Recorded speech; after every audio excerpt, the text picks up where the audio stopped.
Hello, everyone. My name is David Brown. As you can see, I'm the interim director of the School of Architecture at UIC.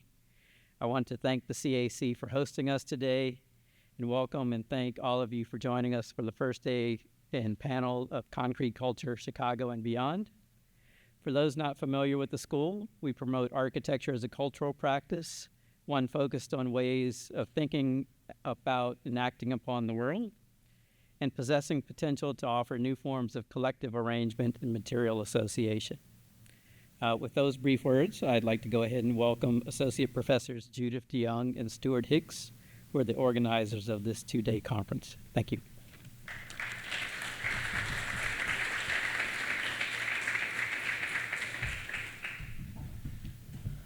Right. All right. Ready? Yeah. In case it's not obvious, my name is Stewart Hicks.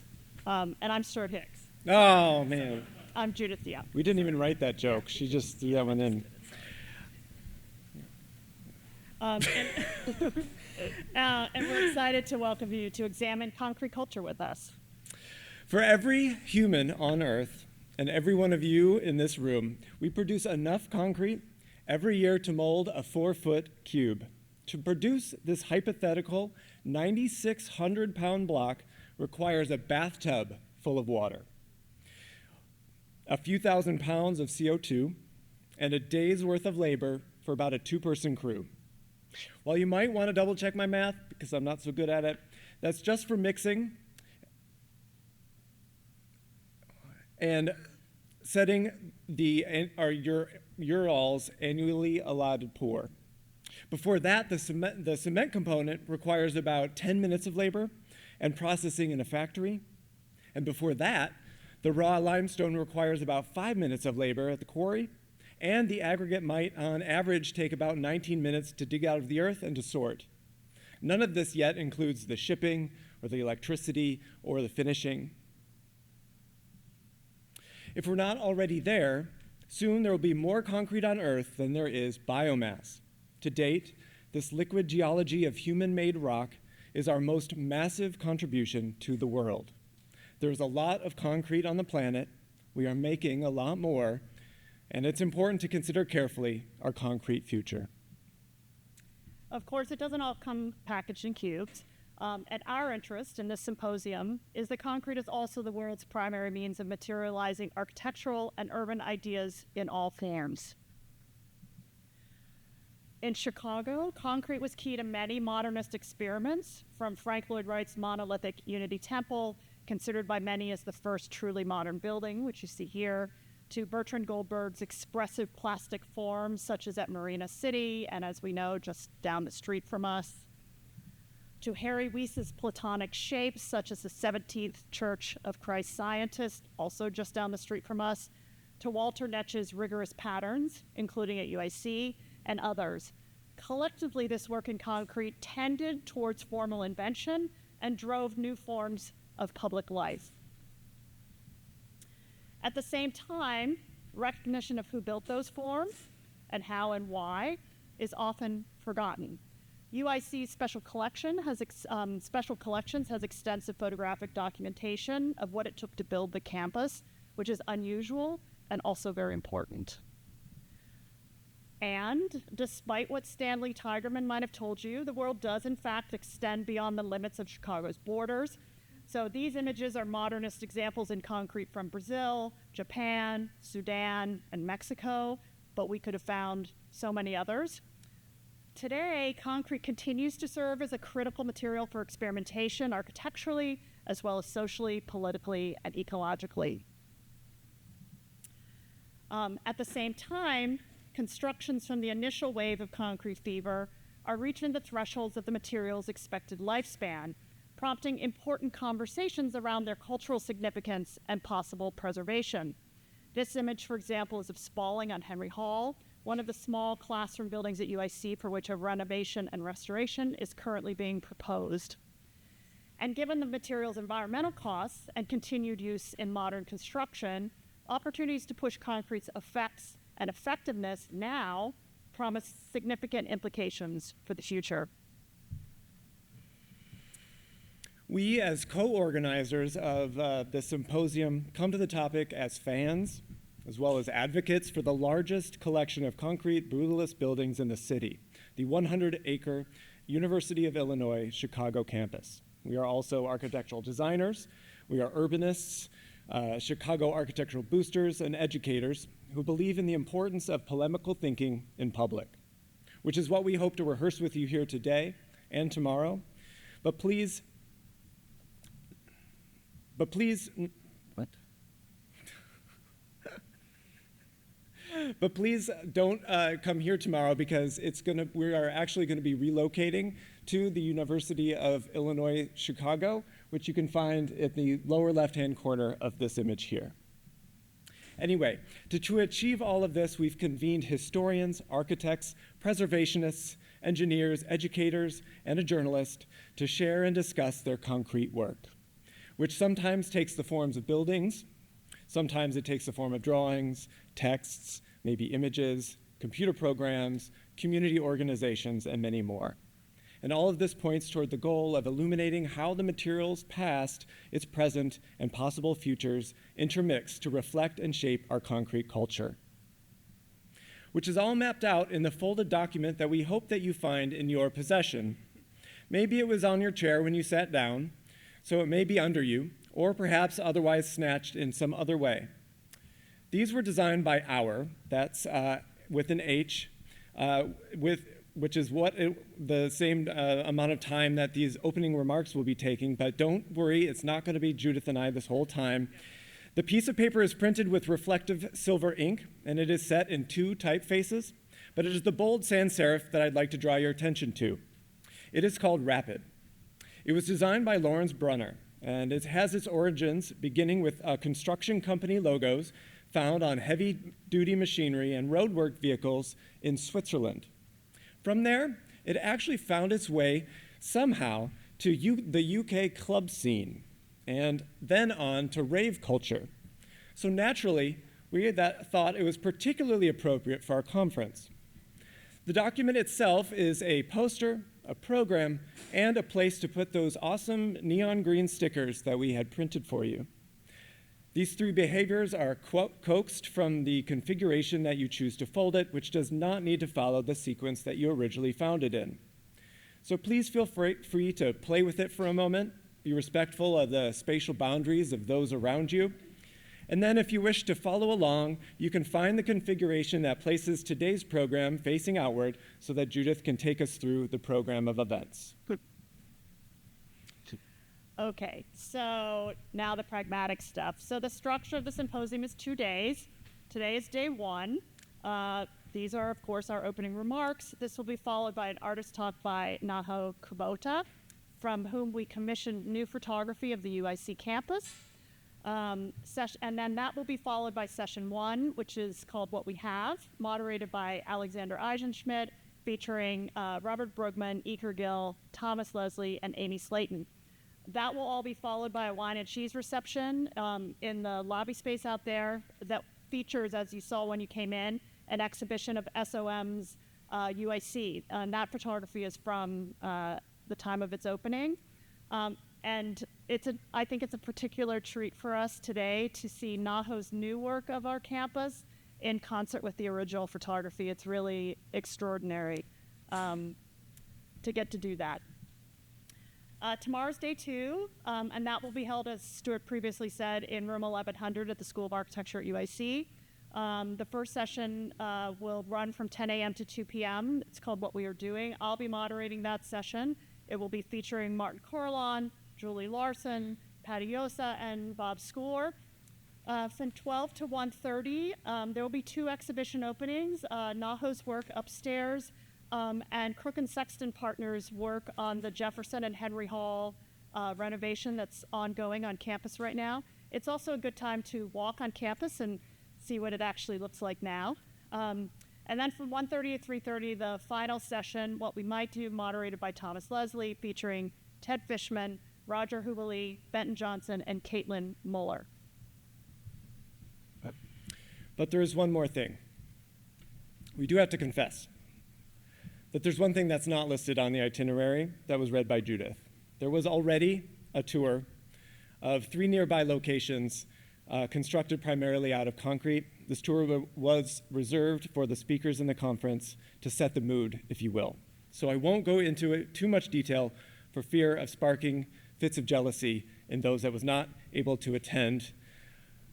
But if the speakers seem particularly giddy or energized to speak about concrete infrastructure, particularly along a river, for instance, or its use in creating monumental collective interiors, especially in religious contexts, or they start yammering on about the need for mixed-use development with housing in the shape of corn, you'll know where it comes from. The one bit of good news is, though, that we did record it along the way, and we will edit it and put it up on the School of Architecture YouTube channel for you to get a sense of how it went, and it'll be a close second to actually being there. And now comes some of the time where we acknowledge some of the thank yous for who is able to make this possible. First up, at the UIC School of Architecture, the interim chair, the unflappable David Brown, or director, the unflappable David Brown, who talked here. Thank you, David. And then 2 other very special thank yous, Daniela Osorio-Sonudo, who is a MS and Mad Crits candidate who never seems to get mad, and Yasmin Torres, without whom no one here would be able to receive payment for what they've done, so just thank her. And of course, there are a whole lot of other folks who've been contributing along the way, so you probably know who you are, not you, Eker. Yeah, come on. So we also want to thank our sponsors, without whom we could not have done this.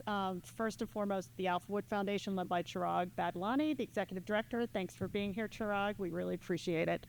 The College of Architecture, Design, and the Arts, especially Dean Rugg and Jonathan Kinkley. The Chicago Architecture Center, of course, for hosting us, especially Anna Plogman, Caro Dye, and Adam Rubin. Friends of the school, Will Forrest and Mark Smith. Crook Sexton Partners for their work, and SOM for their help with the exhibition in particular. So thank you to everyone who helped make this possible. And with that, we'd like to introduce Jane Kelly, who curated the photography by Naho Kubota. Jane.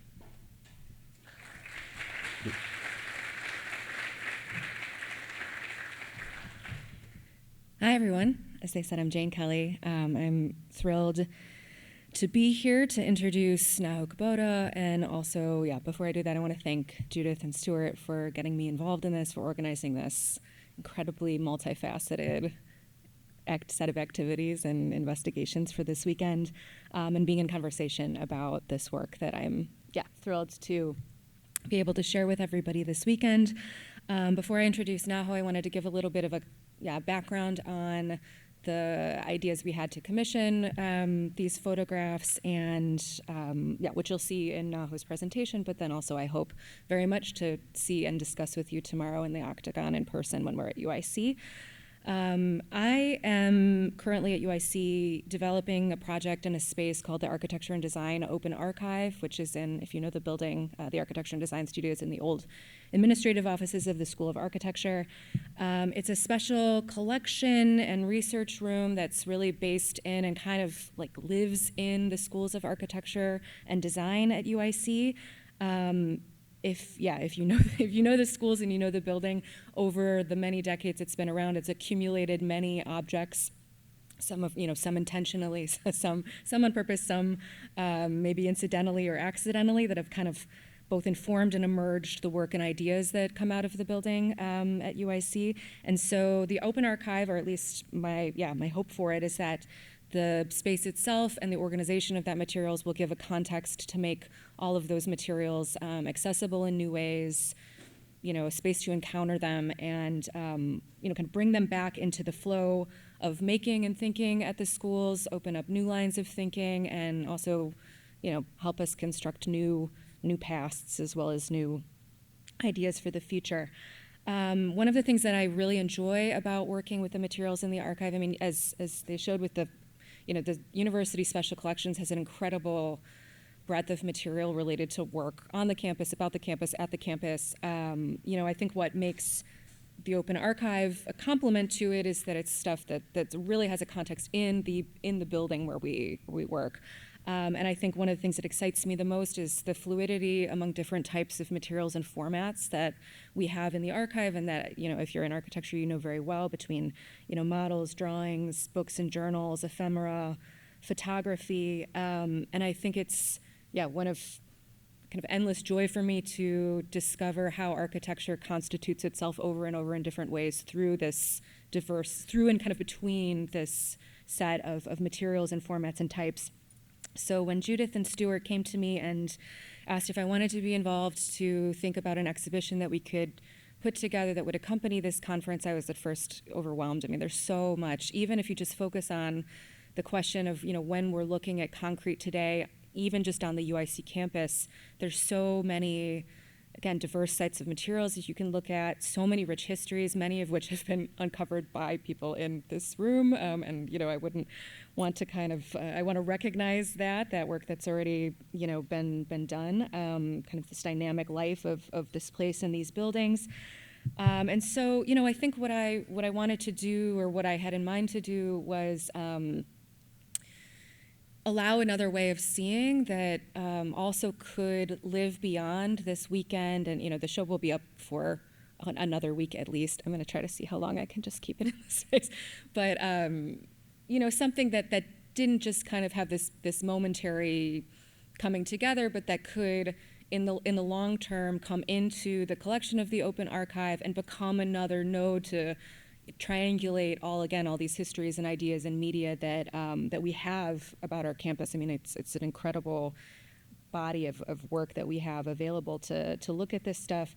So this was the idea, to have a photographic commission, as a contribution, furthering this new way of seeing, but also layering on to all of the stuff that already exists.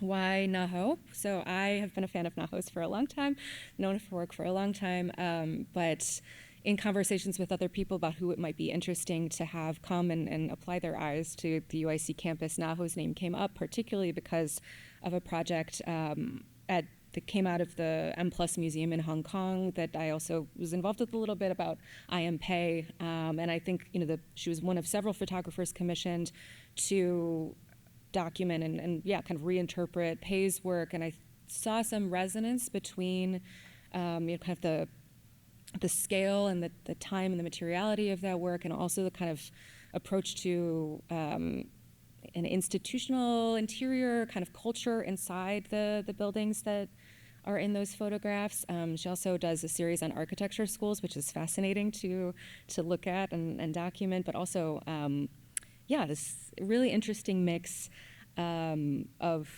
subjects, but kind of specific point of view. I will read her official bio just so I don't miss anything. Naho Kubota is a visual artist and architectural photographer based in New York. She released the photography book Foundations, which captures after-hours auto body shops across New York City in 2025, so just very recently. It's a beautiful, beautiful book. Her work was part of the 2024 exhibition I.M. Pei Life is Architecture at M+ in Hong Kong, and exhibited in the 4th Istanbul Design Biennial in 2018. Her photographs will appear in a solo exhibition at A83 in New York next year. This was a new line in your bio that you updated, so that's very exciting. I was very excited to hear about that. In our conversations after, when you were visiting, taking the photos, these photos are very recent. I mean, it's just 3 weeks ago that Naho was here to take these photos on campus, super actively walking, 20,000 steps a day, walking around campus, unafraid to pop into anyone's offices and ask if she could take photos. So you'll see, I think, many angles and many different moments and areas on campus represented in the photos.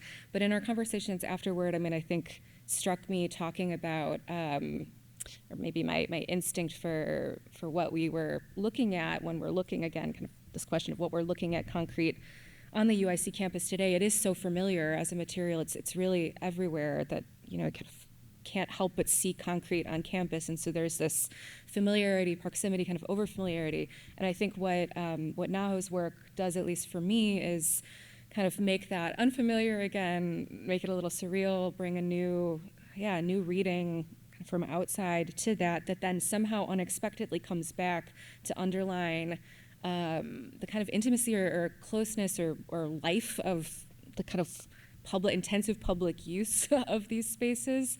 Again, in a kind of unexpected way of refamiliarizing yourself with something again that I know very well. Overall, I'm very excited to have the opportunity to share this work with you tomorrow. And with that, I will stop talking and let Naho introduce it to everybody and then kind of contextualize this among her other work. So thank you so much.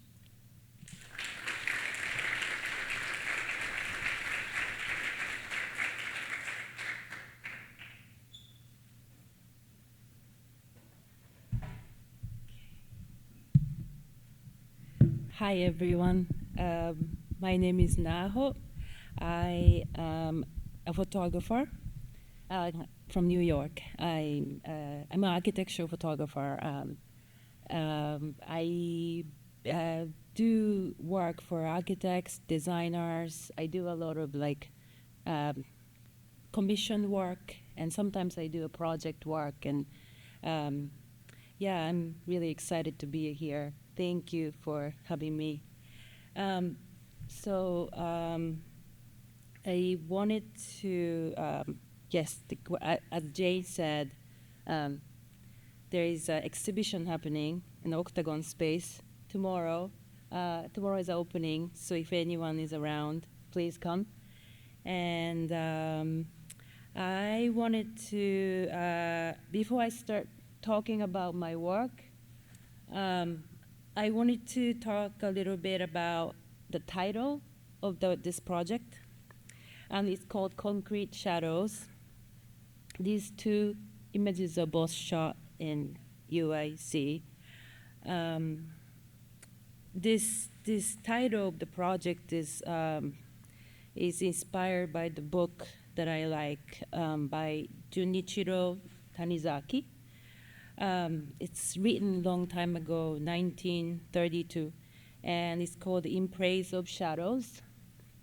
And the book talks about traditional Japanese architecture, and it appreciates the beauty of dimness and imperfection, specifically in Japanese architecture, but the gentle darkness and the shadows are highly appreciated in this book. And when I came to UIC, I kind of felt the similarity in between this beautiful dimness and then the concrete buildings.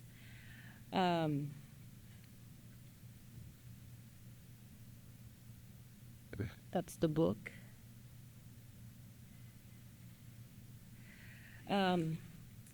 This is the photo that I took at the top floor of the University Hall. You can see the layers of shadows and half shadows between the light and the shadows, and the variety of gradations from the light to darkness throughout this room. And it was just really a beautiful experience going in there. And this is also the staircase of one of the building. And this is an architecture building.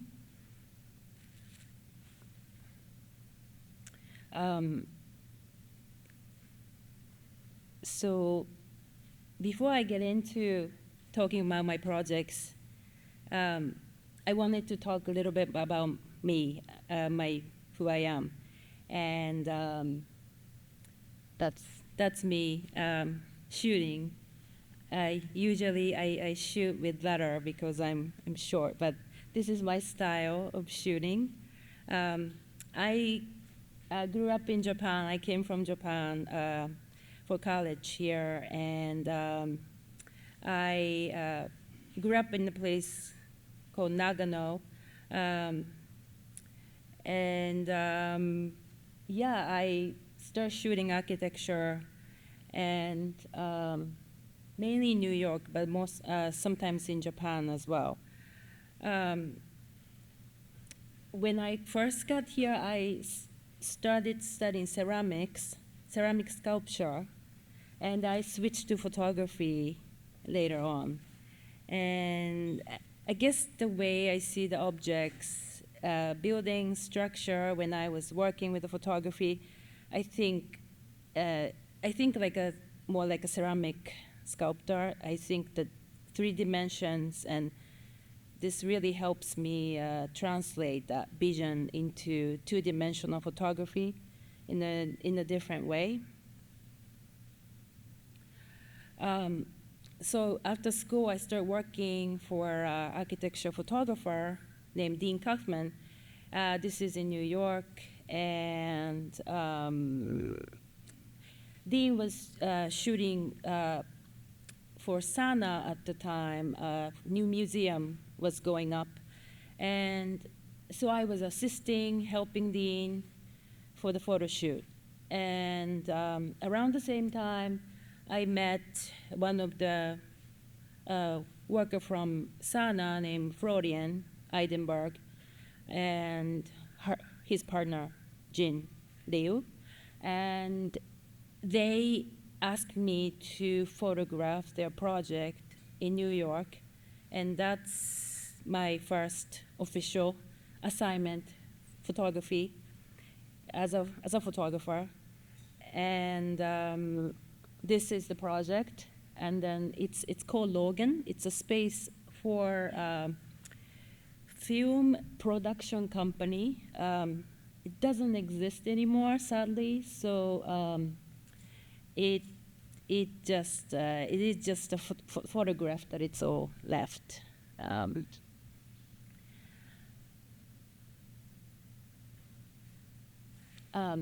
So this is the next project I want to talk about. Is Jane mentioned earlier. It's the project that I worked with M+ Museum. They commissioned me to go photograph 5 different projects in the States for the IMP exhibition, Dallas City Hall, Kips Bay in New York, NCAR in Boulder, Colorado, and National Gallery of Art in Washington, D.C. This is the Dallas City Hall, and it's a concrete building. One of my favorite pictures is the image that I shot at dusk when the concrete was cast in pink sunset, and it almost looked like a different material.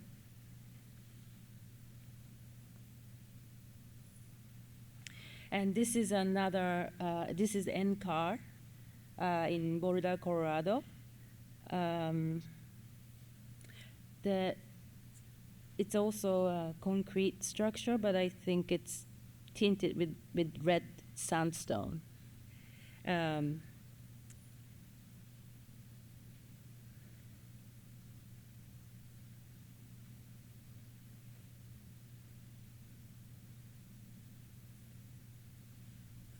It depends on what time you photograph.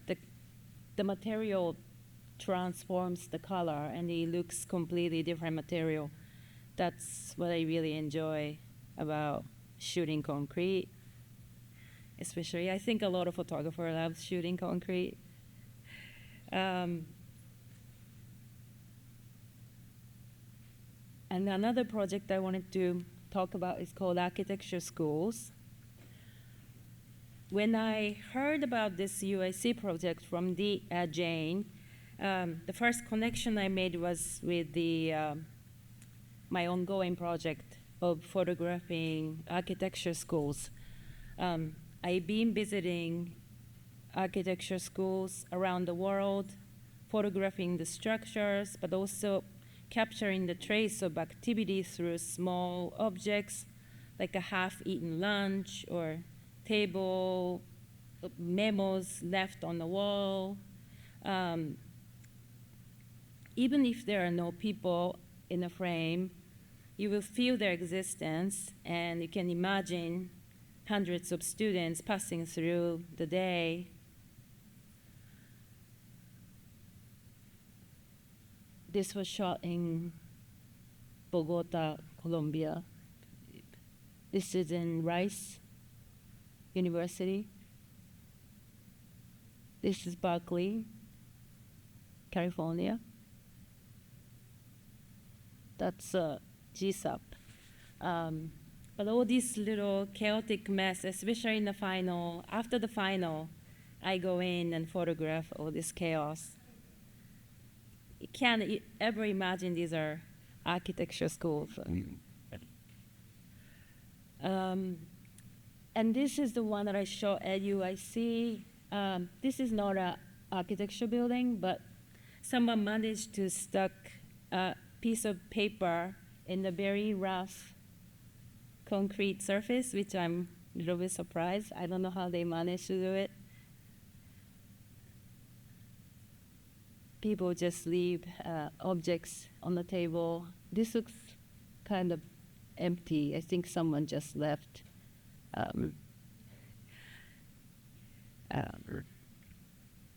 Also science building here, I believe.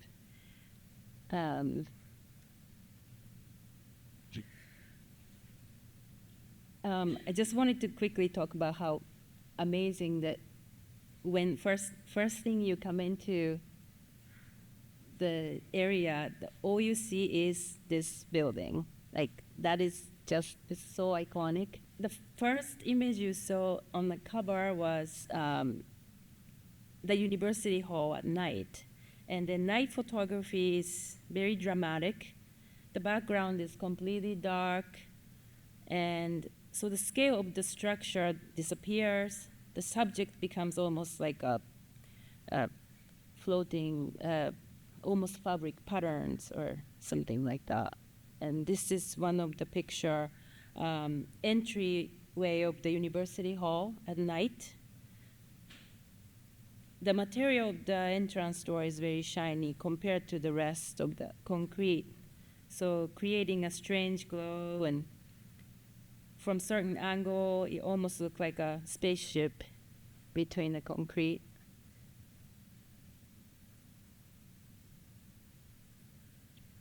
Still life in architecture. This is a picture I photographed in the UIC building, the architecture building, and I was told that bridge was part of the extension project, but the other building were never made, so it's a staircase to nowhere. And I just wanted to emphasize that bridge to nowhere, and the material was just glowing, and then I just was able to capture it, almost differentiating from the rest of the brick structure.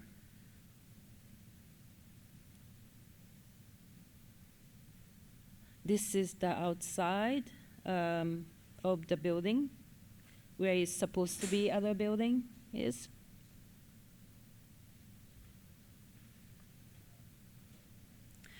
This is the image I shot for storefront for art and architecture when the director was Eva Franch. She gave me the access to the TWA building. This was before it became a hotel. There was a one day that storefront had access that no one was there, and Eva told me I'm able to photograph any way I like.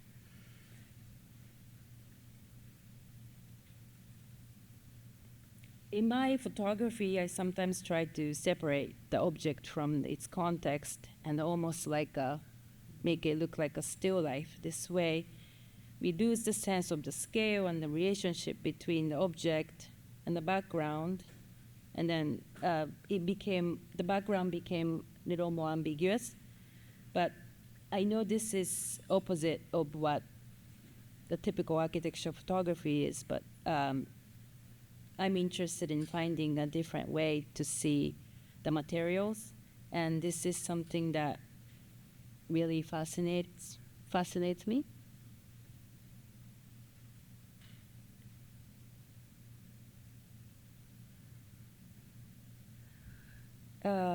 This is an image that I also showed at the University Hall. It's a reflection through glass, 2 layers of reflections, but it almost start merging into one.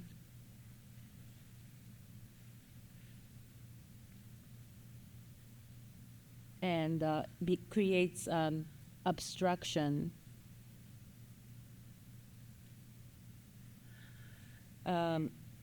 This is another project I did a while back called Light Levels. It's for a gallery space in New York. I like how the light cast on the floor, creating a gradations, a darkness to the light, and there's a mid-level shadow, darkness.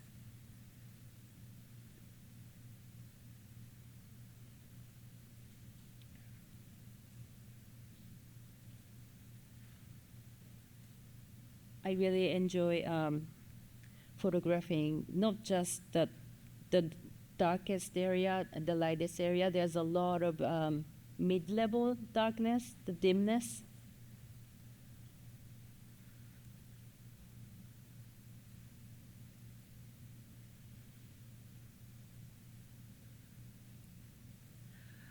And then the last project I wanted to talk about is called Foundation. I recently made a book of this project. It's one of my oldest projects. I photographed the taxi garages across New York City, 5 boroughs, Brooklyn, Queens, Harlem, Staten Island. But I only shot these at nighttime, so these are all nighttime photographies. And I asked the garage workers if I could photograph, and most of the time they say no, but sometimes they say yes. And I become friend with them, and I go back, I photograph more, and I go to the other ones. The painting booths are lit with extremely bright light, so bright that it feels daytime inside. Great. And then these lights are so bright that it leaks into the streets that you can see from outside.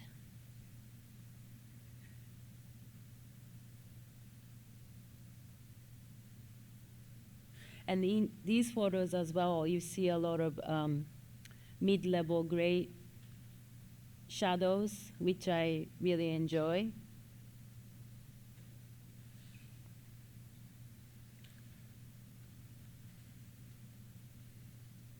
And I recently did a book launch in Tokyo in June, and this is the photos from that.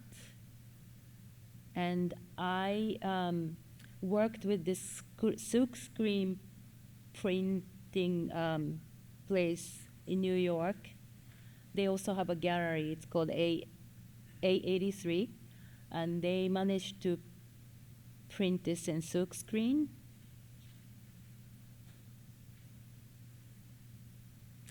And that's the book. And I think that's it. It's my presentation. Thank you so much.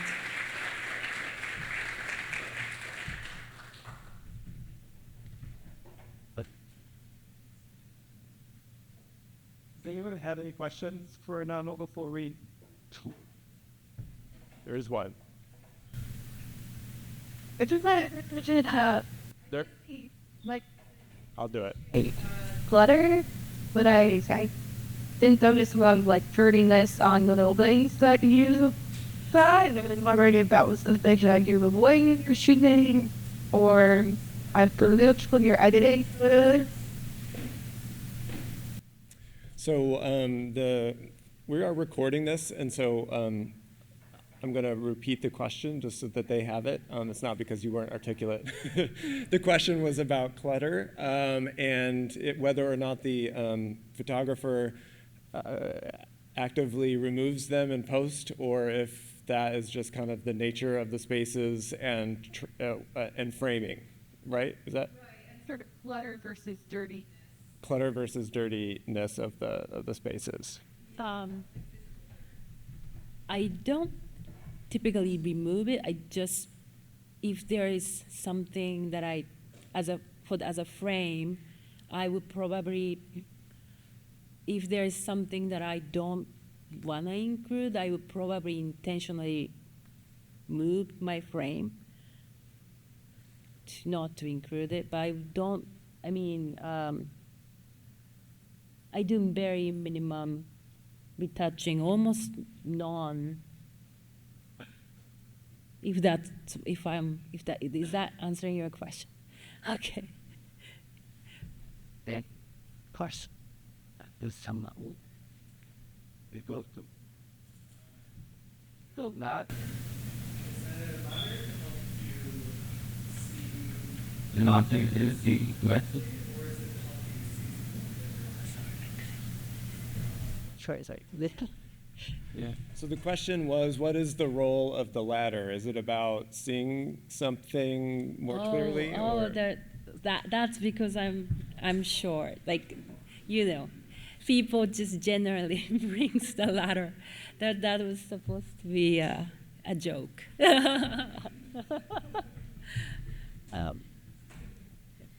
Is that? Yeah. Well, yeah. It's just. I don't know. Architecture photography, I feel like people want to go higher. And then if you see someone, that they would just say, oh, do you want to go higher? Just as an instinct, they just ask, I feel like. But that's not always the case. I don't think you need to be higher. I don't think you need to be in drones taking photos to do a good picture. I think so. Yeah.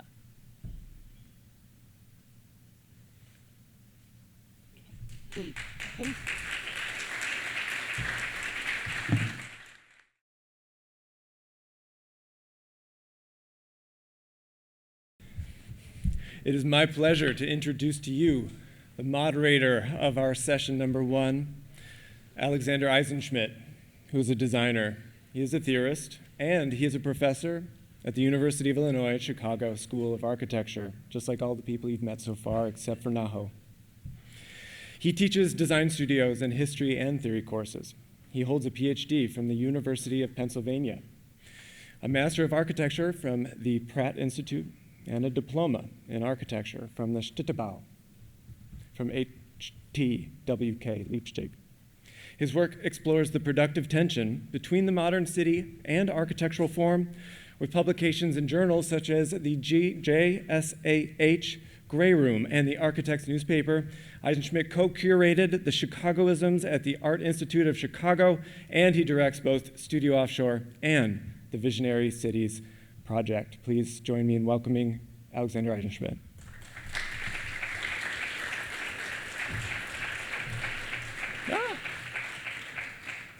Please disregard, don't look behind the curtain.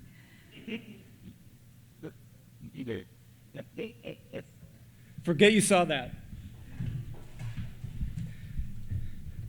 Thanks, Stewart, for the kind introduction. In a city of the steel frame, or known for the Chicago frame, we finally have a big conference on concrete, long overdue. Thanks, Judith, thanks, Stewart, for doing this. Maybe the last time, and this is a claim that the professionals probably gonna dispute, but maybe the last time this happened was with Carl Condit in the 1960s. So it's pretty momentous what we're seeing here today. The first panel is gonna look at the legacy of concrete, and it's poignantly titled "What We Have." Maybe also we could say where we come from. We will start with a lecture by Amy Slayton, who will focus on the global and US perspective on concrete as a material with economic appeal and political dimensions, followed by a presentation by Iker Gill, who will talk about the maybe more expressive concrete experiments in Spain, and a lecture by Thomas Leslie on the high-strength testing for concrete skyscrapers in Chicago, and we'll conclude with Bob Zommel's lecture. I don't think he's here. Bob Brookman, of course. Bob Brookman's lecture on the work of Chicago native Walter Netsch. Amy, first up. Amy Slayton is a professor emerita of history at Drexel University, specializing in the social character of techno-scientific work. She holds a PhD from UPenn in the history and sociology of science, has written extensively on building technologies, labor, and the politics of technical expertise. Her books include Reinforced Concrete and a Modernization of American Building, Race, Rigor, and Selectivity in U.S. Engineering, with a forthcoming title from MIT. Slayton also co-edits History Plus Technology, runs amyslayton.com, and publishes widely on equity in technical education, focusing on race, gender, disability, and queer identity. Please welcome Amy.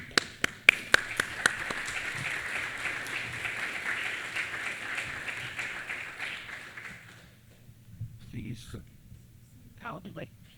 Yeah, here we have to go up, and then we go to... Brilliant. Thank you so much, Alexander, and thank you so much to the organizers for organizing and for inviting me. It's very, very exciting to be here. I'm going to try to keep to my tight 22 minutes, as we say, and I will just dive in. So, among building technologies, the history of concrete in modern urban settings is not exceptional, but it is particular. Simply to frame the historical topic of concrete in the city is, of course, to grapple with a material history of absolutely immense economic and civil implications, as our introductory comments made so visibly clear to us. Yes, of course, there have been small-scale domestic and rural deployments of concrete since its commercial development in the later 20th century, but the material is one that reached commercial efficacy globally as a means of rapid and large-scale material expression of authority. And that could be authority in a socialistic, capitalistic, democratic, or really almost any other, kind of social intentionality. But in many, many settings, it has, of course, empowered the creation of modern cities. And we would never say, none of us in this room would ever say that other materials have not created cities, stone, wood, metal, of course. But I think what I want to try and frame today is that by definition, as a commercial technology, concrete originated in the pursuit of economies of scale. It represents the allocation of huge resources by individual interests, by public interests, by institutions, on behalf of prevailing public and private interests. Historically, to have found concrete in a given setting to be the optimal or even a reasonable choice is to essentially to have bought into a value system with very deep consequences for any given polity in which concrete is used. Concrete's historical meanings and symbolic import in this regard, of course, have been much studied.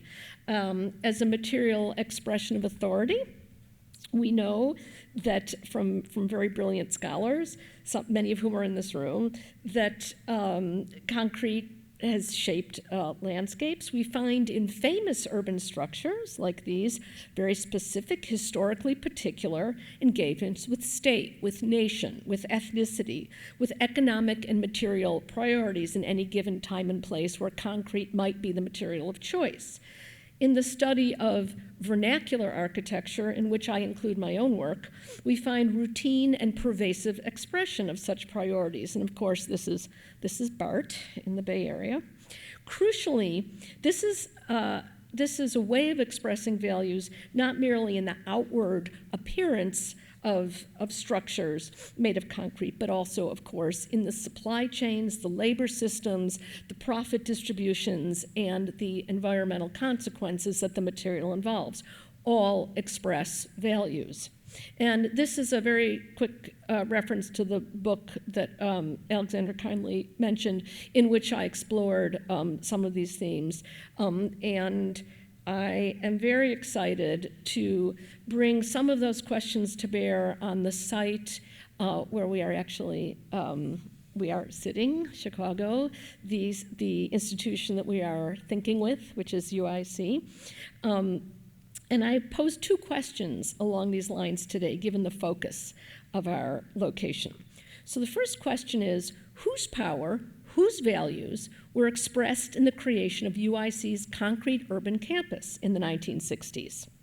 The second question is, why should we care? Why should we study this episode today, some 60 years later?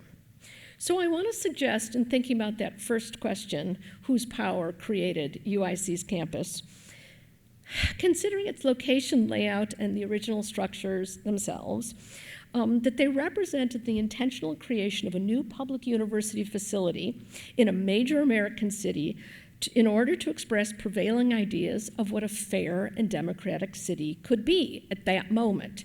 And this was a moment that I sort of rather messily called the post-civil rights moment, simply meaning that it was post-civil rights consciousness. It was a moment when the idea that race relations in the United States might need some address was coming to white consciousness. This was an era, contemporaries said, with new concerns about correcting racism and class privilege in the United States, as cities in particular faced uprisings and protests by long marginalized residents, and city leaders spoke a lot and often about addressing those injustices. But of course, it was also a moment, and Bob Rubin mentioned some of these conditions earlier today, it was also a moment when many center cities were facing disintegrating manufacturing economies, drastically destabilizing patterns of urban employment and investment, and of course, fueling white flight. Cities, it seemed, in the 60s were being forced to face up to pollution, endemic poverty, and the like in ways they had not before. Chicago, a northern, historically industrial U.S. city, grappled with all these conditions in the decades after World War II, and UIC, or Circle, as it was called when I was growing up in the suburbs, UIC was posed as an answer to all of these challenges. It was an inclusive project of modernized higher education intended to prepare youth of all backgrounds. The word diversity was not used. We talked about all backgrounds, to prepare those students for success in a changing economy, as well as providing a center of up-to-date industrial research augmenting the flagship University of Illinois campus at Urbana-Champaign. All of these aims were embodied in an altogether cutting-edge democratic project for the city. But let us be precise about the nature of this democracy. This role for UIC in the city, like many other later 20th century commitments of public resources for urban uplift, as it was called, bore along historic features of white liberalism, an embrace of racial capitalism, a narrowed sense of what democracy meant and who its benefits would accrue to, who deserved what kind of life circumstance in the United States. This was an exceedingly conservative notion of what needed to be fixed in American cities, especially if you compared it to what activists and communities were saying in the communities that seemingly needed to be uplifted. Yes, opportunity was institutionalized with the erection of UIC's new facilities. Many Illinois residents and other families found the possibility of affordable preparation for careers. First-generation college goers predominated.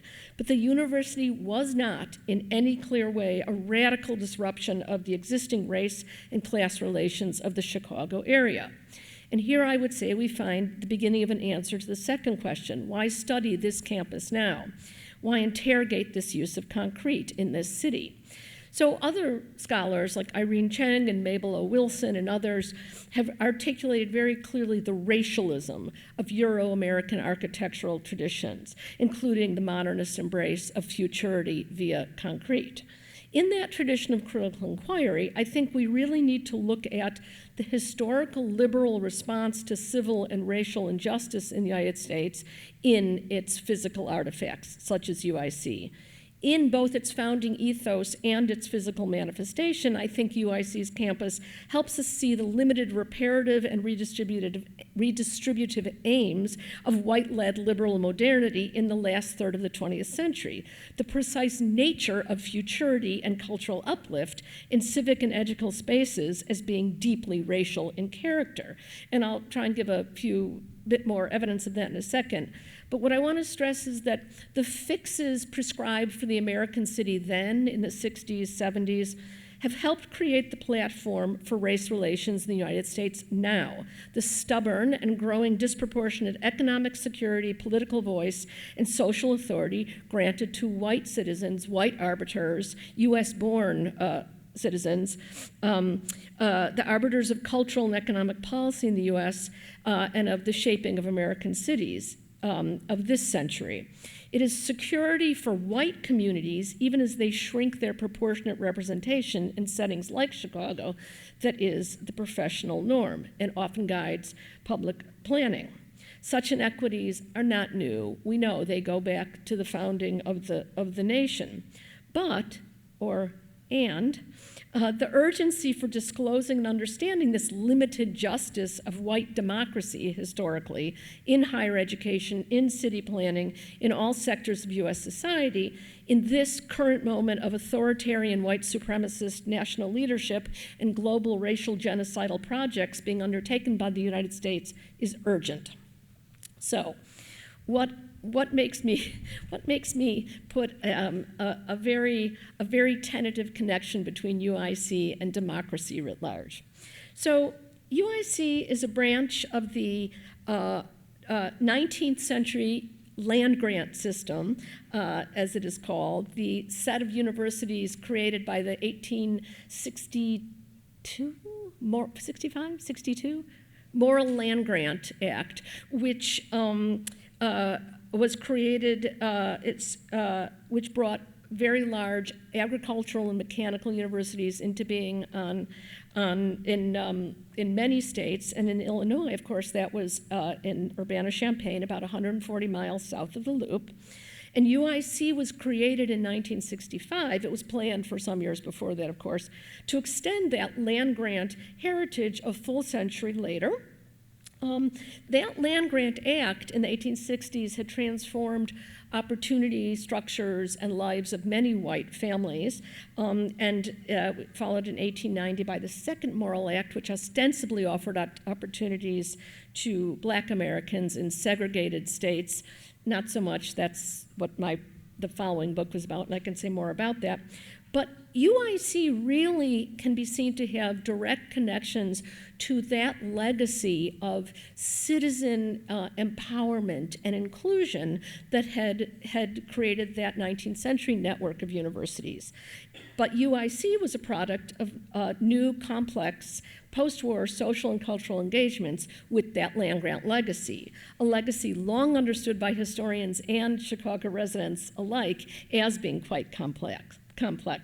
The campus, I'm sure as many of you know, was established in its current location after much hope, much distress, much debate.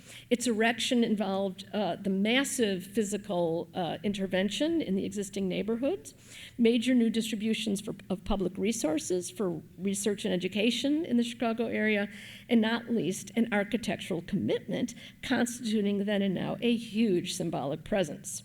Chicago leaders' choice of a brutalist functionalist setting for public higher ed, a futurist aesthetic to replace a historical neighborhood of balloon frame houses, low-rise apartment blocks, and small brick and wood commercial buildings, was again not exceptional. And I think we all know, we probably have a mental image of IIT in this period, famously a project of other very brilliant modernist designers and SOM. And this was definitely a trend. University campuses around the world, along with government buildings and large cultural institutions, were investing in exactly such stylistic choices. So when we look at UIC, what we're seeing is a choice of the university's supporters, its patrons, its advocates to participate in a very particular kind of cultural commitment to structures that look like this. Planning from the 1950s, the idea of an upstate University of Illinois campus was part of a very layered moment of liberal intention, again, to uplift marginalized people. And in Illinois, that was seen by much of the state, both downstate, which pretty much most Chicagoans would say is everything south of, 64th Street. No, anything south of Cook County. It was seen both by downstate locales and the Democratic machine in Cook County as a matter of primarily supporting working and middle-class white people, again, late 50s, early 60s. But political forces in Chicago were complex, including influential black neighborhood leaders who saw a way to expand higher ed beyond those expectations to also include black and Hispanic families, while also redeeming, not my word, redeeming neighborhoods that had seen white flight, plunging property values, and demonization by politicians and the press as impoverished, crime-ridden, and neglected by their own residents. So obviously, again, not something that was only seen to be happening in Chicago. But there were obviously multiple motivations for creating this campus here and not in some of the other sites that were considered around Springfield or suburban locations. Multiple motivations, but it gets even more complicated. So you had some black community activists, you had some white economic priorities being enacted. The idea of a Chicago area public university of this scale was further strengthened by worries about black militants, the then Native American and Hispanic rights activism as those codified through the late 1950s and 1960s. Chicago itself may have been more racially diverse than most of the rest of the state of Illinois, but its liberality was of this distinctly centrist tradition, urban renewal, or as it was mocked, Negro removal at its clearest. A vibrant black political and cultural history and growing Hispanic and Native American communities, notwithstanding large allocations of state and federal funding, were really in the hands of that white Democratic machine. Mayor Daley's Catholic networks, labor union connections, bringing patronage, redlining, and segregated city planning in this period. So you've got so many mixed motivations, and if you're starting to maybe feel that some of these were in conflict, this is very much, I think, part of the story. Mayor Richard J. Daley, the senior Daley, had very close ties to the Kennedy administration, and that Great Society vision was notably centrist. It preserved the tenets of capitalism, private property, and a profoundly stratified economy in the United States to ongoing white advantage. So the placement of UIC on the Near West Side brought this liberal recipe to action. And yes, IIT plans a post-war expansion too. It rejected suburban locations. The University of Chicago, a private institution like IIT, is a related story we could explore. But unlike those private institutions, UIC foregrounded its urban mission in tandem with promoting educational and research excellence, for which the UIC campus in Urbana-Champaign had long been famous. So taken at face value, UIC is pursuing a blend of service and aspiration, right? So it's a university dedicated to inclusion, right? Lots of outreach to students who might not otherwise be able to enroll or afford a four-year degree, open admissions, educational support for graduates of Chicago's really rather disadvantaged public high school system as it existed in black neighborhoods. And it was also dedicated, quite interestingly, in this urban mission to topicality, research centering on social problems such as ecology, as it was then called, urban planning, mass transit, affordable housing, education, and social work. But At the same time, again, remember, this was while carrying forward the research credibility of the U of I system writ large and supporting the white-led economy. In other words, supporting regional employment needs, research and development, workforce needs, an economy turning towards computing technologies, service industries, and other new sectors as the manufacturing and shipping and printing declined in the city.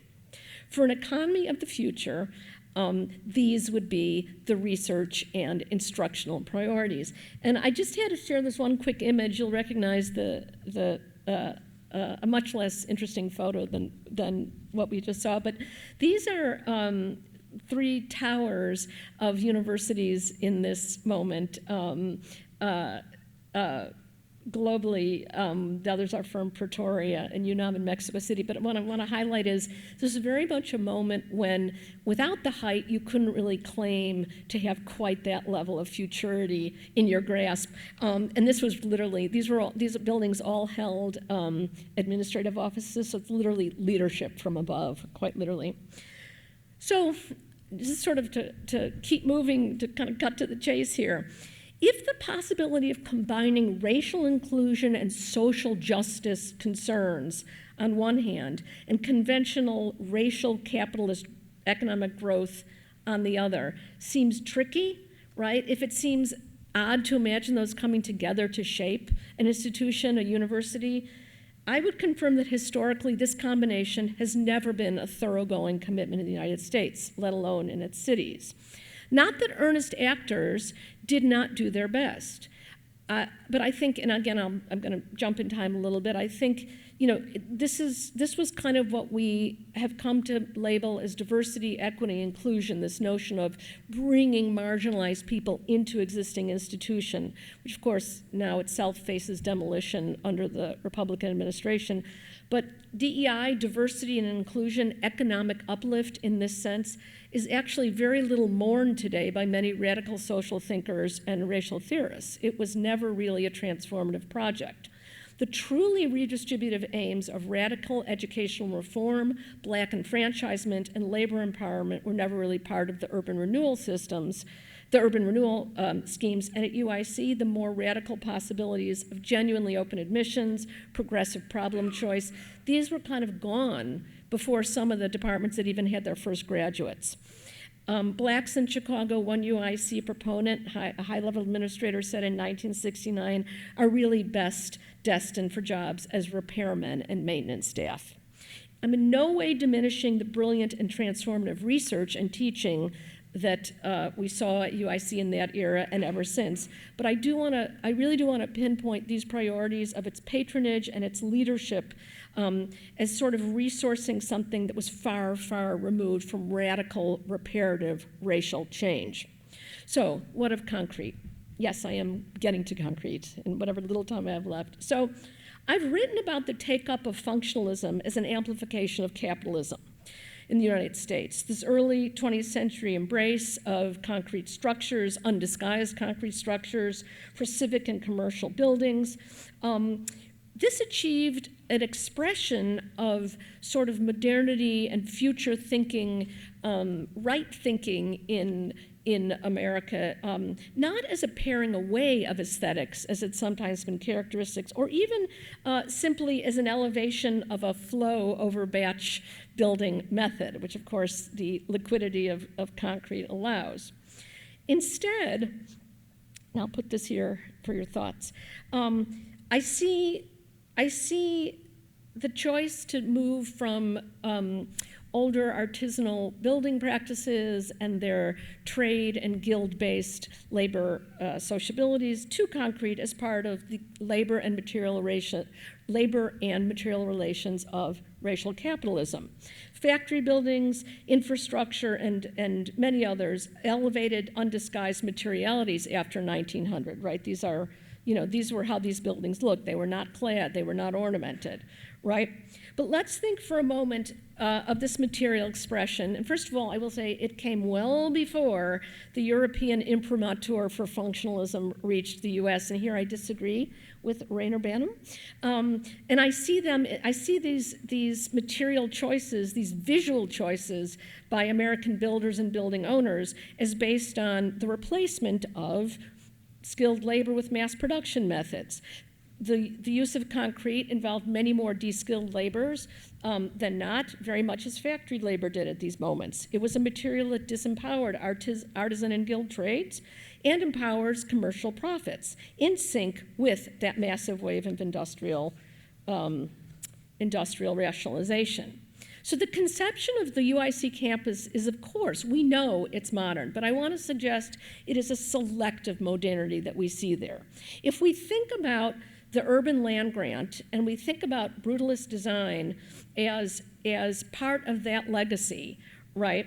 In the 1960s, we recognized that schools like UIC are embedding many of the same values that the 19th century agricultural and mechanical public universities expressed. A reassertion of existing economic relations, a particular modernity of including hierarchical economies, meritocracy, reward for ambition, purposeful and efficient, tasteful, and above all, erasing what went before in some ways and not others. And I strongly recommend, if you are interested in the long and violent history of land-grant universities in the United States, I strongly recommend this book, which LaPaperson speaks about the building of the land grants on appropriated land, and also quite brilliantly, he offers many alternatives for a third university which would express a reinvention of the existing models.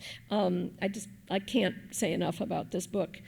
So just in terms of architecture, yes, obviously, if you wanted to be selectively modern and choose certain things about the past to reproduce and others to change, you could choose any style, really, and work with it. This, of course, is I think this is Cope and Stewartson at Penn. This is one of their buildings. It might be a little bit later. I can't remember, but University of Pennsylvania, the classic Ivy League.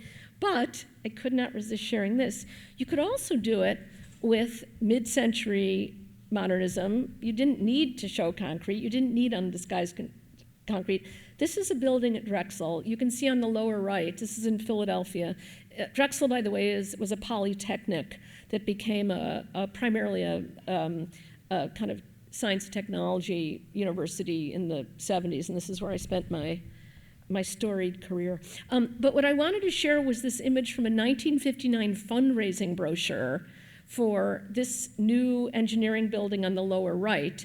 And what I want to point out is the fundraising brochure. That lower set of images is a picture of students, a picture of faculty, a picture of the planned new building, and at the end, a picture of an expert graduate. But notice the equivalence. It's being given exact equivalence to mass production. The students are the good raw materials. The faculty are considered skilled operators. The building in which engineering education is to take place is compared to a good drill press. And what is the final product? The student is equivalent to the manufactured machinery. It's pretty interesting. So you didn't have to use brutalist concrete, of course, but I'm not lending equivalence to all these building styles. In the foregrounding of concrete, in the 1960s, a campus that chose to build this way elevated not merely elite architectural taste in departing from certain established classical or other mid-century stylistics, but also the disappearing artisan, the technocratic culture, the austerity and purposefulness of a life dedicated to producing and earning. And again, another recommendation, this dissertation from Penn in 1983 has magnificent descriptions of many university campuses, including UIC of this era. It was never published. Taleb Rifai became a UN, I think he was the UN Director for Cultural Relations. He never published this, but it is an incredible dissertation. And I will just close with just a couple last words about brutalism in ways we might think of it today. So this is the magnificent Rizzoli catalog, which I've never been able to justify purchasing. It's very expensive. It's very beautiful. And what I want, this is obviously 2025. There's a new one coming out for 26. And what I want to say about the pinup, brutalism as the pinup on the pinup calendar, is that I think many of us do love them because they are dated. They are now bring a bit of nostalgia with them. And the celebration of these buildings can even be ironic. The Guardian put this calendar on their Christmas list, gifts for all the people in your life. And this is how they described it. The bracing aesthetics will help you face up to your New Year's resolutions in style, right? But I don't want to be glib. I want to stress that even this sentimentality that I can own up to, and the irony the Guardian pinpointed, should remind us that style choices are never about mere aesthetic priorities. Our social relations cannot be disconnected from our politics. Materiality and power can never be separated. We never have one without the other. And I just want to say, indeed, what would we see even in the UIC campus? What would we see if we declined altogether the categories aesthetics, material, power? What efforts at world making would be revealed without the categories separating what we normally see through them? And I will just leave you with this as a way to test that idea. So thank you very much. Thanks.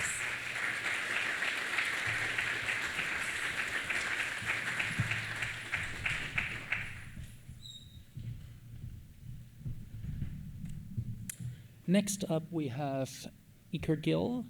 He's an architect, founding partner of Mass Studio, founder of the nonprofit Mass Context, and executive director of the SOM Foundation. He has also edited and co-edited a number of books, including Radical Logic, Shanghai Transforming, and others.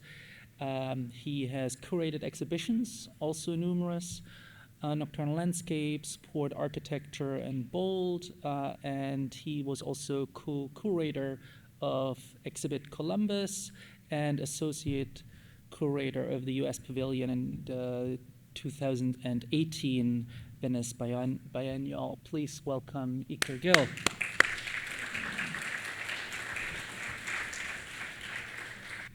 Thanks so much, Alexander. Thanks, everybody, for coming today. It's really a pleasure to be here, to be participating in this conference on concrete. It is really my pleasure to take this opportunity to talk about the work of Spanish architect Miguel Fisac, which is not really known here, and he's one of the most important architects in Spain of the second half of the 20th century. During my presentation, I want to share a brief overview of his career to provide the appropriate context of the evolution of his work with concrete, as well as the two main explorations with the material: the prefabricated bone beams inspired by the cross-sections of hollow bones, and his flexible membrane concrete cast. Throughout the slides, the presentation, we will see the constant evolution of his work defined by rigor and experimentation, and his creative approach to construction and architecture. While formally different, affordability, modularity, and material expression can also be associated with Chicago architects. We'll see later with Walter Netz, but also Bertrand Goldberg. Fisac was born in Daimiel, Ciudad Real, in 1913 in a religious environment, mostly rural and without any architectural tradition in his family. At age 17, he moves to Madrid to begin his preparatory studies to access the School of Architecture in Madrid that he will commence in 1932. Those studies would be interrupted between 1936 and 1939 when Spain had the Civil War. And it's important to note that a vast portion of his career would be developed during the Franco dictatorship that lasted 36 years and that favored a very conservative style, particularly during the first 2 decades of the post-war regime.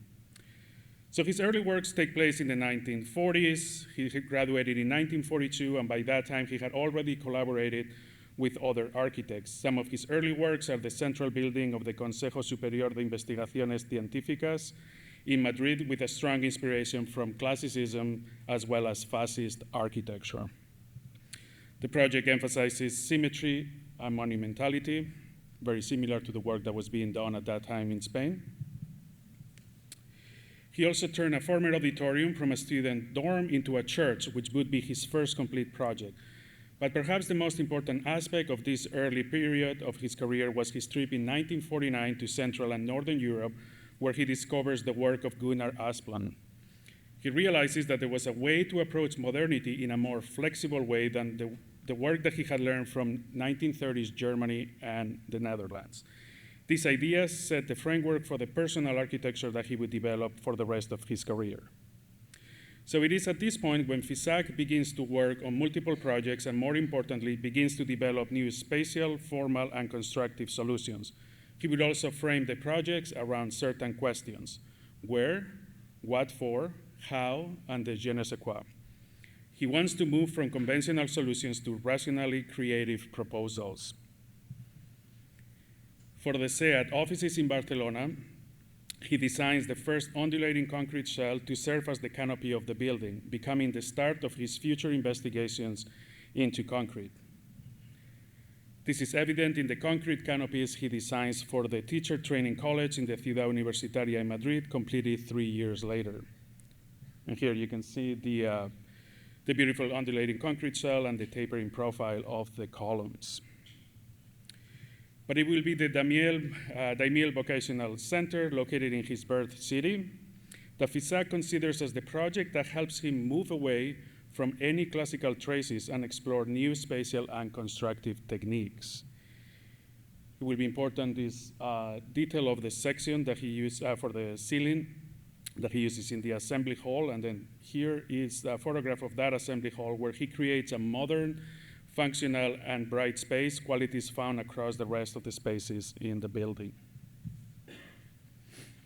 In 1951, he travels to Japan, where he would become interested in the existential qualities of the traditional houses and gardens. 4 years later, he would travel to the US to visit the work of Frank Lloyd Wright, Mies van der Rohe, and Richard Neutra, who he would become a close friend. Upon returning, he starts working on what would become an important project in his career, the Dominican Seminary in Alcobendas outside Madrid. Here, the program included a church as well as a convent for different users with dedicated spaces that had to remain private. Only the communal and learning areas would be shared, and these are arranged in a very hierarchical way around a shared garden. But it will be the church the element that breaks the rigorous organization, with a plan that is defined by 2 confronting hyperbolic planes. It is a powerful interior where space flows to the altar, the focal point of the church. The spatial, formal, and constructive exploration of the previous decade will directly lead into the next phase of his career, where he will embrace concrete as a modern material that can take on any shape and can solve comprehensively all the requirements of a building. For the Alter laboratories, he designs a canopy using folded concrete planes, an early test of the solution he would fully develop later in the year. And that would be the bone beam, a light and sculptural beam with a hollow section that would connect with each other through post-tension to span long distances. And this photo shows the hollow profile of the singular element and its scale. We'll see later that this profile actually changes from project to project. And here is the drawing of the profile with its integrated geometry and assembly system. The bone beam was used in the Center for Hydrographic Studies in Madrid, a building that houses a set of very large models of ports and reservoirs that require unobstructed space. The canopy in the entrance of the building already introduces these beams, with the profile visible as you approach the building. In this overall view of the roof with the bone beams, we see how it covers the main space that is 260 feet by 70 feet in size. The head of the beams that stick out show its section to the exterior in a display of radical expression and construction sincerity. And here, this is a view of the interior of the space, column-free, and with the uniform lighting that is providing that section of the beams. And here in this close-up, we can see the aggregation of the modules, as well as the indirect lighting that is provided by the particular shape of the module. That structural system for the roof will be used in multiple types of buildings, from warehouses to churches to residential buildings. In the Santa Ana Church in Madrid, the bone beam has a symmetrical section, and the constructive system is combined with a very expressive facade that is pushed out in certain areas to create the apsis. And here you can see the apsis and the light that accentuates the texture of the concrete. In the Alonso Tejada house, FISAC needs to negotiate a very particular program that involves a married couple without children and a married niece with children, with both families require very distinct spaces living under the same roof. Here, FISAC uses concrete walls, in some cases rounded, that showcases the expressive qualities of the material, while the roof is once again resolved using the bond beam. Here's a closer view of that bond beams with the same profile used in the Center for Hydrographic Studies. So as I say, like that would change that profile between projects, but always using the same system. Probably one of the most remembered projects by Miguel FISAC due to its unusual shape and its location next to the highway that connects Madrid to its airport is the Horvath Laboratories, commonly known as the Pagoda. The building was designed for a pharmaceutical laboratory, a program that FISAC was very familiar with, having worked on similar projects, and his father was a pharmaceutical, working in a pharmaceutical company. When he showed the project to the client mentioned that the site was located in an elevated plot, very visible from the road, so he wanted to act as a billboard. So he would approach the project in a way with this horizontal beam, but then the client really asked to have this very expressive tower. And here you can see the elevation of the whole complex with the horizontal column-free area dedicated to the production and storage warehouses and the vertical tower for administrative programs facing the highway. FISAC, an extremely detail-oriented person during the construction process, wanted the facade to be built from the top down so that the poor concrete would not spill onto the lower floors. While the structural solution for the warehouse building responds to the truthful construction system of the bond beams, the tower was more theatrical in its technical solution. The structure was formed by metallic columns and slabs covering concrete using wood formwork that was able to solve the resulting complex shape. FISAC created the memorable building with a peculiar shape. The square-shaped floors of the tower rotated 45 degrees, so Walter Netsch would be very happy to see this. The square shape of each floor remained only in the plane of the windows between the height of the ledge and the height of the window lintel. And the overlapping floors created a ruled surface of hyperbolic paraboloids. The resulting building, an intriguing and suggestive shape that changed depending on the light conditions, soon became the symbol of a new Spanish architecture. Due to its expressivity, it was also warmly received by the majority of the citizens of Madrid, that they would enjoy it while driving to the airport. From that moment on, it was popularly known as the Pagoda due to its resemblance to the traditional tier towers from East Asia. It was the only Spanish building included in the Transformations in Modern Architecture, the 1979 MoMA exhibition dedicated to the international architecture from the 1960s and 1970s. In the 1990s, the Madrid City Hall started to catalog buildings worth receiving landmark status. The initial selection was ultimately shortened, and approximately 700 buildings were removed from that list, including this one. In 1999, the new owner of the property requested a demolition permit with the goal of increasing the built area in the parcel. The local government approved the demolition permit as it was in catalog. The first news about the demolition of the building came as the building was already being demolished in mid-July when everybody in Spain is on holidays. So it's probably one of the most talked buildings in Spain and one of the worst losses in the country. So if FISAC had been able to resolve the roof with the bond beams, he was still exploring ways to achieve the total expression of the concrete.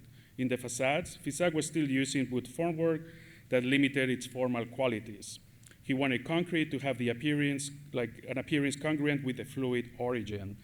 To address this, FISAC started to experiment with a flexible polyethylene layer that would allow the concrete to be a fluid element. He would call it poor architecture, and this system would define his projects until the end of his career. The first building project using this technique is the MUPAC Clinic in Madrid, a project with complex volumetric facades and completely covered with this new kind of like puffy and shiny concrete. And I quote Fisak on the process. While I was building Mupag, I asked the foreman to use a wooden mold and to tie up some wires like those you use to join the reinforcing bars. We put plastic on top of it and set the steel mesh between the two concrete leaves of about 3 centimeters. When we removed the formwork, it looked great, a smooth and bright surface as if it were still soft. Here we can see the building's facade done with the prefabricated panels with rounded edges and a padded texture. The following year, he designed his own studio next to his house in Cerro del Aire. In it, he included all the construction systems he had worked on and patented, including the post-tension bond beam and the flexible membrane concrete cast. In this case, those casts are used for poured-in-place concrete walls, not the prefabricated panels he had used in the Mupag clinic. And here you can see the studio during its construction, showing the different concrete elements. He would use the studio as a testing ground for construction systems that he would use in other projects afterwards. And here is Miguel Fisak in the interior of his studio, and we can appreciate the bond beams in the ceiling. The Tres Islas Hotel is located in Fuerteventura, the only project he did in the Canary Islands, located within a national park, which was fairly controversial, but this allowed Fisak to study concrete prefabrication at a large scale to address the mass tourism that is in this island. Fisak wanted the screens to delimit the terrace. The terrace is laterally, so that from each room one could see 120 degrees of landscape, but not see the neighbors. And to address that, he created these panels that are in T-shape. The panels were poured on site, and a crane placed them on the structure so that as soon as the panels were installed, the building was already finished. Here I quote Fisak again. When the investors came to see it, we laugh a lot because they said, "We have done this in Germany and it has been a flop because plastic grows old so soon." That is, they mistook the finish of the flexible formwork with that of a plastic panel and could not believe it when we told them it was white concrete, a material that stays well for over 30 years. I had the chance to visit this building a few years ago, and it's still in pristine shape, still in the middle of a national park, so maybe not the best thing.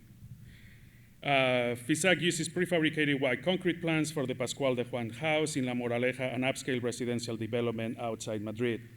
The house had to accommodate a couple with 7 children and a grandmother, so it's a fairly large house. And in this house, Fisak applies one of the experiments he had tried out in the construction of his own studio, the use of neoprene gaskets to fix the glass to the walls without any frames. Here's a look of the prefabricated panels with the appearance of a soft material. And here's a corner where you can appreciate the texture of the flexible formwork. For the Dollar Publisher, built a year later, he uses vertical formwork that is irregularly sectioned, so you can see that he's always playing about what the shape is of the formwork, what's the orientation. And Fisak would use the same technique for the housing block he designed in his birth city of Daimiel, and as a curiosity, this building is actually built where his father had the pharmacy, so it's kind of like a interesting thing. So, and here you can see the use of the vertical formwork for the balconies. Here you can appreciate the variation and the registration of the flexible membrane concrete cast that convey this image of semi-fluid concrete. As mentioned earlier, Fisak would use the flexible formwork for all the projects he did after 1970. He would work until 2003. In this parish, the last of his big religious projects, Fisak reinvents the ecclesiastical space with an irregular pentagon plan and the unique use of metallic beams. In this case, there is a series of geometric patterns not found in previous projects. The bright sun and the strong shadows highlight the qualities of the concrete panels. And as the light conditions change, so does the perception of this facade. And I want to close with this project where we use a smaller pattern of hearts and crosses, which is the logo of the congregation that owns this building, and it gets repeated multiple times, so it really changes scale. Here's the flexible formwork that this is one chance where we see that it is not only used for the panels of the facade if you use the underside of the exterior stair that is connecting both floors. So he would use these not only for the facade, but for many other spaces. Here you can see an image of the construction process, like Spain really builds with bricks. So a lot of the kind of like behind all the facades, you'll see bricks, and then he would put those panels. Here's a close-up of that facade where you can see the logo of the kind of like the heart and the cross motif used. And I kind of like love this idea of like this view looking up where you can kind of like see that softness of the concrete. So Miguel Fisac died in 2006, but his ideas on prefabrication, modularity, rigor, exploration, radical material expression, and construction sincerity continue to be as current as ever and an inspiration for the new generation of architects. So, thank you.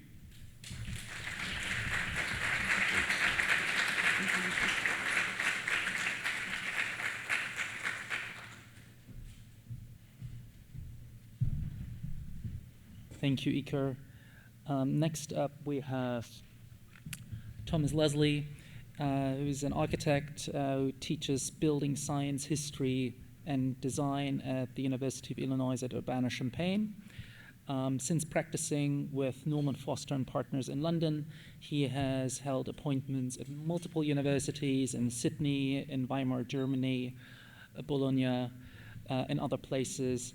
Leslie is the author of Chicago Skyscrapers, 1871 to 1934, and then another volume, Chicago Skyscrapers, 1934 to 1986.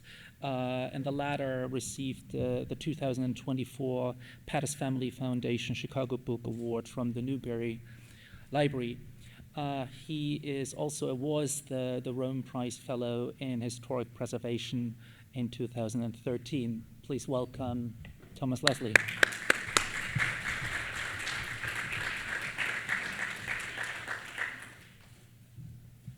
Thank you very much, Alexander, and thank you, Judith and Stewart, for this very welcome invitation indeed. This is relatively new research, very much a work in progress, and part, of course, of my interest in the high-rise history here in Chicago, but also a broader interest in telling a more complete story about how we build, especially how we build large things, and the cast of often unheralded characters that make that possible.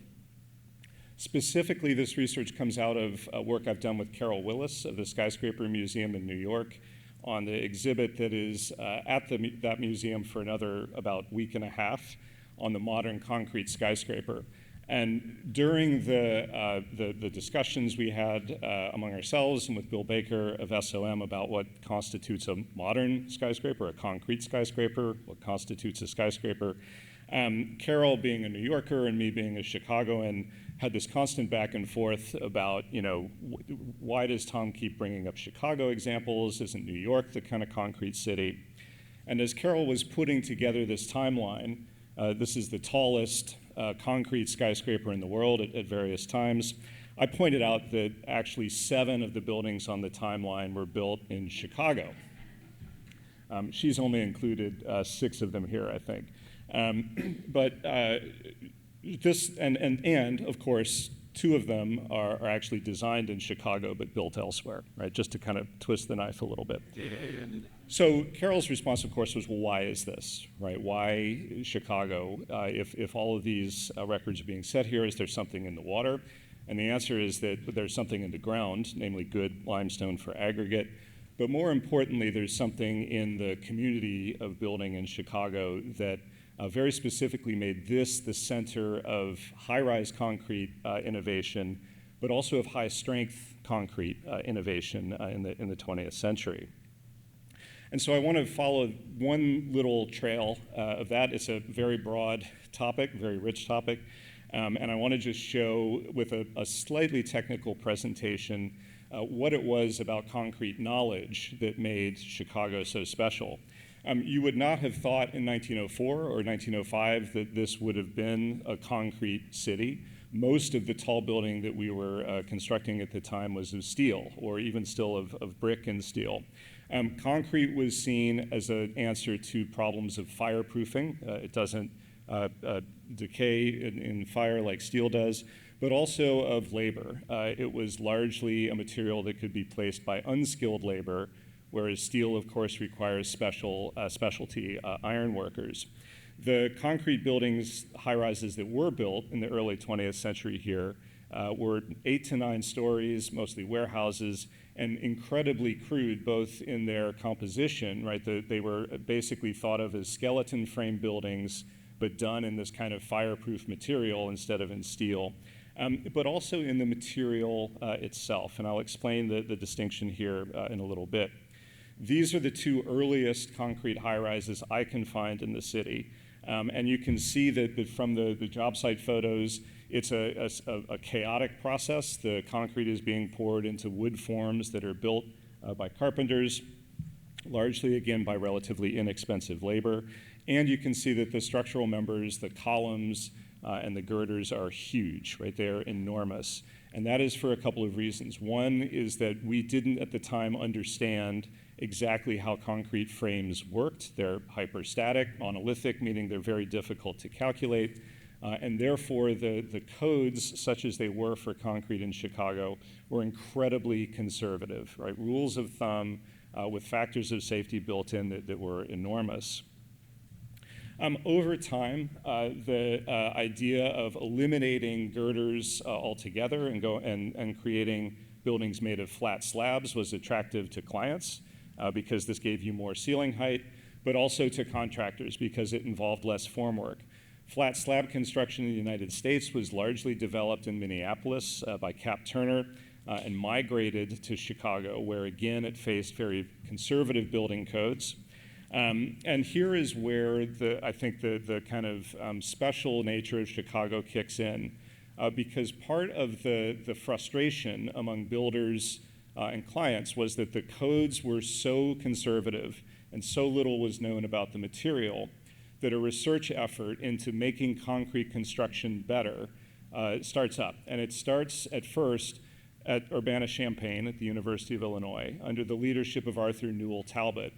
Talbot was a sanitary engineer. He was hired to teach sanitary engineering, but in the early 20th century, concrete was an important part of that. And so Talbot begins researching concrete. As concrete becomes used for roads and bridges, he begins looking at the structural possibilities of concrete. And among other things, his laboratory gets the commission to do destructive testing on a recently constructed flat slab building that's being torn down for the head house at Union Station. So the building's only been built for about 7 or 8 years. Talbot comes in, loads the building up with pig iron until the floor slabs begin failing.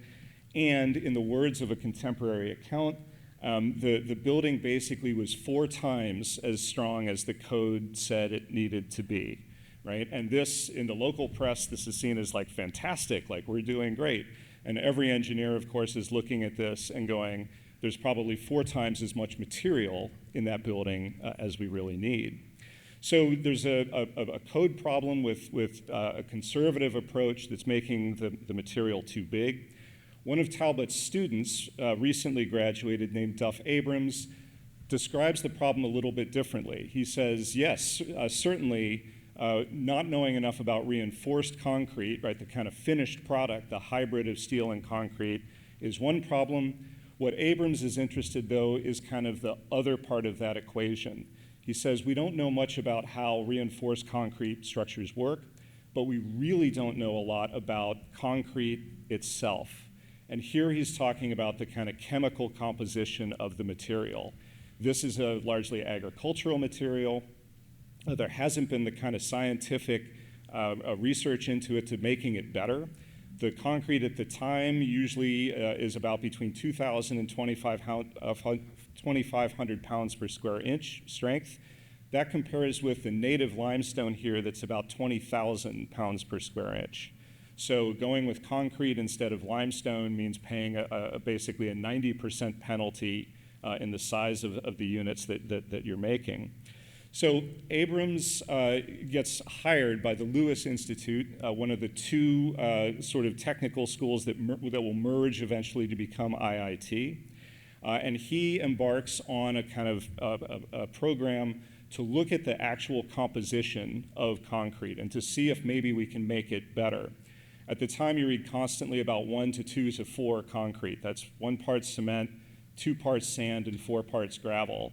And in all of the literature, you rarely see any advice for how much water to add to the concrete. And Abrams thinks that this is part of the problem, that when water is soaked up in the curing process, as it evaporates, it leaves voids in concrete, and those voids actually weaken the concrete, right? Air has very little, no compressive strength. So Abrams' laboratory produces a huge series of technical papers, and they're printed in everything from Scientific American to Cement World, which is a gripping read. I highly recommend going back and looking at back issues of Cement World. In the 1960s, when the American Concrete Institute polls its members, they say this paper by Abrams, The Design of Concrete Mixtures, is the most important scientific innovation in concrete of the 20th century. Right? And what Abrams does in this is he actually tests hundreds of mixes, and he looks and he says, no matter what kind of aggregate you use, no matter what kind of sand you use, the most important element of the mix is water, the thing that's been ignored to this point. You can see this is a curve showing the water ratio in proportion to cement, more water to the right, and then strength going from 0 up to infinity on the left. And he says there's a very, very clear relationship. If you use less and less water, you get stronger and stronger concrete. And in fact, he says that all the problems with concrete can be traced to using too much water. And no one has yet looked at how to reduce the amount of water in these mixes. Abrams and the Lewis Institute are hired by and sort of merge with a fledgling industry organization called the Portland Cement Association. They are originally just a small office in the Loop. They build the building on the left in River North, still there in 1926, and they give Abrams the top 2 floors for his laboratory. Right? So a good 40% of the floor space in their headquarters is given over to research. And Abrams looks at ways to reduce the amount of water in concrete, but also looks at ways to get aggregate and sand in proportions that work better, right? To try to squeeze a little bit of extra strength out of that material. PCA, of course, eventually moves to Skokie.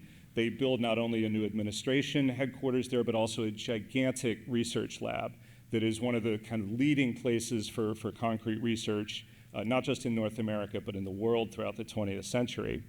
And if you think about it, that means that the knowledge, the cutting edge knowledge of concrete is literally down the street from architects, builders, contractors who are working in Chicago, right? If you're a contractor in New York, you have to right away, you have to get a mail order report from PCA. If you're in Chicago, you can literally walk down the street and get advice from Abrams and his staff right away. And in Chicago, you begin to see flat plate construction used extensively, mostly for industrial work, but also for residential work. And so high-rises that we occasionally associate with architects also, I think, should be associated with these innovations in the material itself. So Edgewater Beach, the Narragansett and Powhatan, and this one of my favorites, Shoreline in Jackson Park, that isn't thought of as a kind of architectural marvel. All of these are flat plate construction, and all of them begin to push not just the engineering, but also the contracting of flat plate high-rises a little bit further. After the war, Mies van der Rohe his best-known apartment building is 860-880, famously a steel frame, but that's an anomaly. Almost all residential construction, and after 860-880, all of Mies's residential construction is concrete, and it's concrete flat plate construction. The flat plates that he uses, engineered by Frank Kornacker, are about 10 inches deep. The steel structure in 860-880 is 20 inches deep. So concrete enables Mies to save about 10 inches per floor in his buildings. The real catalyst, though, is Marina City. And we were talking this morning as we were touring it with Iker about how transformative Marina City was in this city's architectural history. But the challenges of building it also move concrete engineering ahead. And in particular, Goldberg's design calls for very skinny columns, and these columns end up needing concrete that is stronger than the 3,000 or 4,000 PSI that's available by 1961. So in 30 or 40 years, the Portland Cement Association and the research there have increased the strength of concrete by about 1,000 or 2,000 PSI. And for Marina City to work, they have to find a way to get it to 5,000 PSI. A company called Material Service Corporation, which is owned by the Crown family, takes this on, and they experiment with new additives that allow the concrete to flow better with less water, that enable them to hit that standard. There's also lightweight concrete that's used in Marina City, using aggregate that is lighter than the stronger concrete, and that's used in the floors where the loading isn't so great, and you can reduce some of the weight that the columns are carrying. It's also innovative in the way that concrete is placed. McHugh Construction are the contractors. Up to that point, they are a kind of old school, sort of mixed reputation firm. And Marina City seems to really kick them up a notch too. They develop fiberglass formwork, some of the first time I can see in Chicago that fiberglass is used to pour concrete. That's what gives Marina City its really smooth, really precise concrete finishes. And as you can see on the right, they adapt technology from grain elevator construction into what today we call slip form construction. So forms that actually climb the cores and allow them to pour concrete and have it cure progressively as they go up. Marina City, though, is only 5,000 PSI, right? So the next step is to look into the chemistry of concrete even more robustly. And there's another paper, this is the ACI says this is the second biggest development in concrete construction in the 20th century. A professor at Iowa State, the university I taught at for years, does a study where he says that Abrams is right, that water is really important.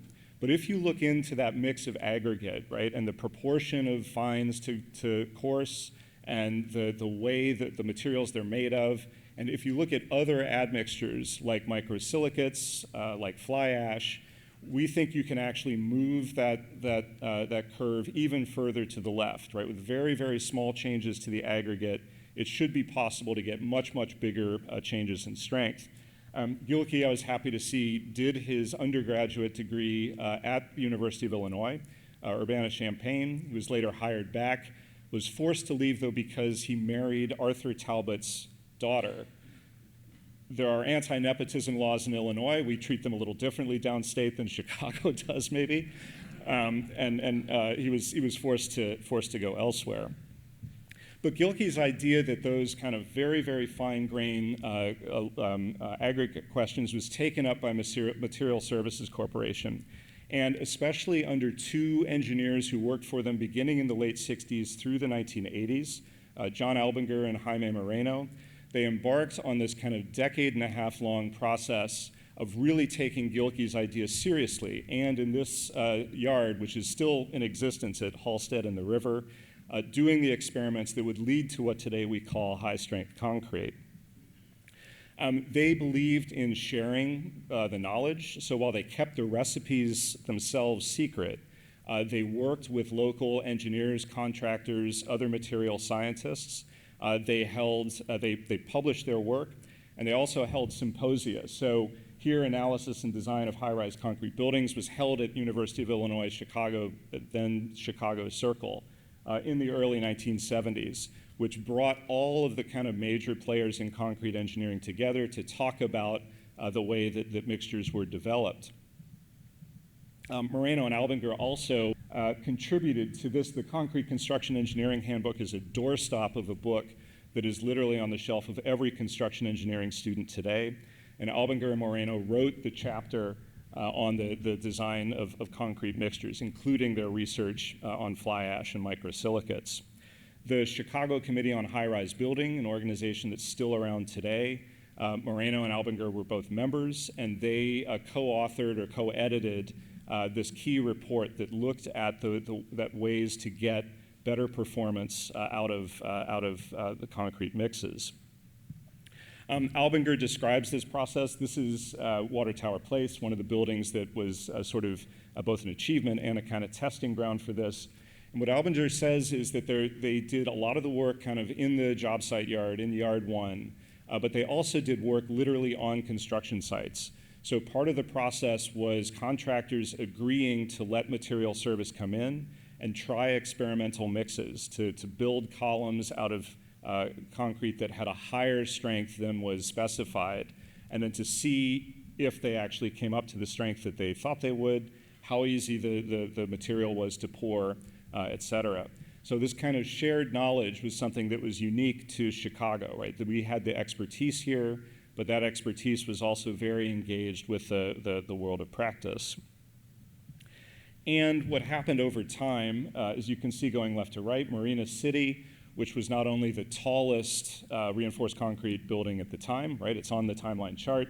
That was also 5,000 PSI was the record for high strength, quote unquote, concrete.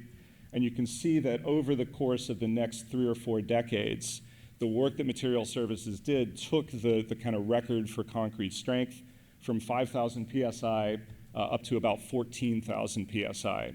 So almost a 3-fold increase in the strength of the material just with these experiments in the grading of aggregates, in the material used for aggregates, and especially in using waste materials like microsilicates and fly ash to make concrete that was more fluid, right, that needed less water and that could still be formed and poured relatively easily.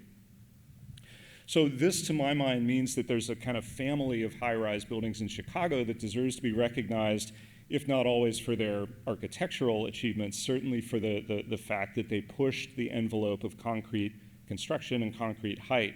1000 Lakeshore Plaza on the left, which was engineered by William Schmidt, was a record holder for about a year and a half. Lake Point Tower, the voluptuous aluminum-clad tower at the foot of Navy Pier, also a William Schmidt project. Water Tower Place, which had a range of concrete strengths from about 12,000 PSI at the base up to 3,000 at the top. So very, very light concrete where you don't need a lot of strength, the heavier concrete reserved for down in the basement. And 311 South Wacker Drive, which again at 12 or 13,000 PSI was not only the tallest reinforced concrete building, but also the strongest. I'll close with 311. There's, of course, further development that goes on that leads to buildings like Burj Khalifa, engineered in Chicago, even if built in Dubai. But 311 South Wacker also shows that this knowledge diffused beyond Chicago. Designed and engineered by a team in New York, constructed by a contractor out of Charlotte in North Carolina, but of course appropriately here in Chicago. So I'll close there. Thanks much.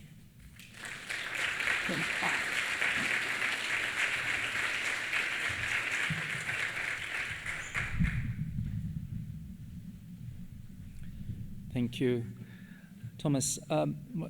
Last lecture is by Bob Brugman. He's a historian and critic of the built environment who received his PhD in 1976, also from UPenn. In 1978, he joined the faculty at the University of Illinois at Chicago, where he is currently Distinguished Professor Emeritus of Art History, Architecture, and Urban Planning. Among his books are The Architects and the City, Holloway and Roach of Chicago, Sprawl, A Compact History, and also a bestseller. The Architecture of Harry Rees, Art Deco, and many others. Also, I should mention a novel that he just published and that I highly recommend, Rome and Ivory. Please join us welcoming Bob.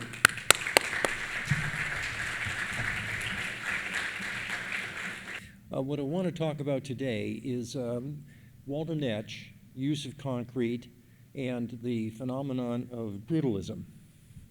All of this comes together in ways that I think are very interesting and, in the end, very paradoxical.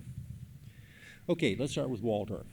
Walter is born in 1920. He's the son of a meatpacking executive grew up on the South Shore neighborhood of Chicago, a fragile child, very studious, did not like to go out and play rough with the rest of the boys in the neighborhood, and a kind of intellectual type. First he wanted to be a painter and then decided on architecture. So he went to the premier place to study architecture at the time, which was MIT. The curriculum here was still largely Beaux-Arts, but the students were aware of the new European avant-garde. Even though the library hid those books, they knew where to find them. And Walter, though, was not so much influenced by that avant-garde, Le Corbusier, Mies, Gropius, as he was by the kind of moderate modernism of his mentor, Lawrence Anderson, and was interested in Americans like Frank Lloyd Wright. MIT was also very key in his fixation really, with new technology, which lasted during his entire career. He graduated in 1943. He went into the Army. He was sent into Alaska to the Aleutian Islands. While he was in the Army, he did quite a few drawings of buildings, including the ones that you see here. And these are a kind of typical moderate modernism of what would become typical modernism of the post-war years, not especially indebted to the European avant-garde, and a little bit hard to tell what the materials were here, probably frame for that, what looks like a house, and is that concrete, is that steel for the other design, I don't know. He's discharged from the Army in 1946, returns to Chicago, and works for a year with Morgan Yost, an architect, and then he joins the firm of Skidmore, Owings, and Merrill in 1947. Skidmore, Owings, and Merrill is a very young firm. They're really just getting going, but they're soon to become the largest firm in the country. He works there as first job at Oak Ridge, which had been one of the three secret cities that developed the atom bomb. For Oak Ridge, they do a lot of housing, very quick, cheap housing, using a lot of new materials. But again, this quite light construction.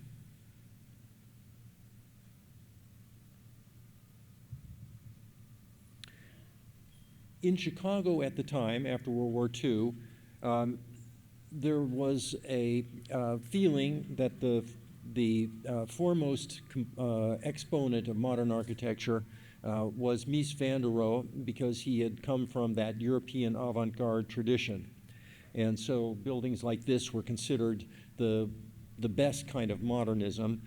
Throughout his career, Walter was adamant that he was not a Miesian, although some of his early buildings had some of the same characteristics. This just wasn't his. This kind of European attitude just wasn't his. He was much more of an American modernist. So his first big break comes with the U.S. Naval Postgraduate School. He's very young at this point, and so a lot of what he does is dependent on getting the commissions from the senior partner in Chicago, who was Nathaniel Owings. And because he was so young, a lot of the work that he was doing, as for example here, was supervised very carefully by either Nat Owings in Chicago or Gordon Bunshaft, who was the partner in New York and the senior designer figure in the constellation of the offices of Skidmore, Owings, and Merrill. So what we have here is something that would stay with him for a long time, this series of symmetrical rectangular solids done in concrete. Back in Chicago, he got another plum job right away, and that was the headquarters for Inland Steel. Of course, because of the client, this had to be a steel building. Walter developed the initial program here. The major innovation of it was to put the service elements into a tower, a windowless tower in the back, which meant that the whole front of the building could be open span, open span offices with a sheer curtain wall on the outside. In fact, he had developed a very interesting double curtain wall. However, in the middle of the development of this scheme, he was called to do an even more important project. And so this commission then went on to his slightly younger colleague at Skidmore, Bruce Graham, who finished the building. That much more important commission followed directly on his work at the Naval Postgraduate School, and that was the United States Air Force Academy in Colorado Springs. This was one of the biggest projects in the country, or anywhere in the world for that matter. The first thing he did was the same thing that he did at the Naval Academy. He loved going to talk to all the professors and all the academic administrators to develop the program. And so he produced reams and reams of studies of how much square footage was needed, what the technical requirements were. And then he compiled that in a graphic way, and you can see that here, where he puts all of the various requirements over a period of time in staging. He loved these kind of diagrams. And let me just say a few words about these diagrams because they're interesting. They're all hand-done. There was at the time the beginning of computer graphics, but it was very, very much in its infancy. And it was, even when it started to develop a little bit more in the early 60s, these programs were always wireframe and they were always in black and white or green and white.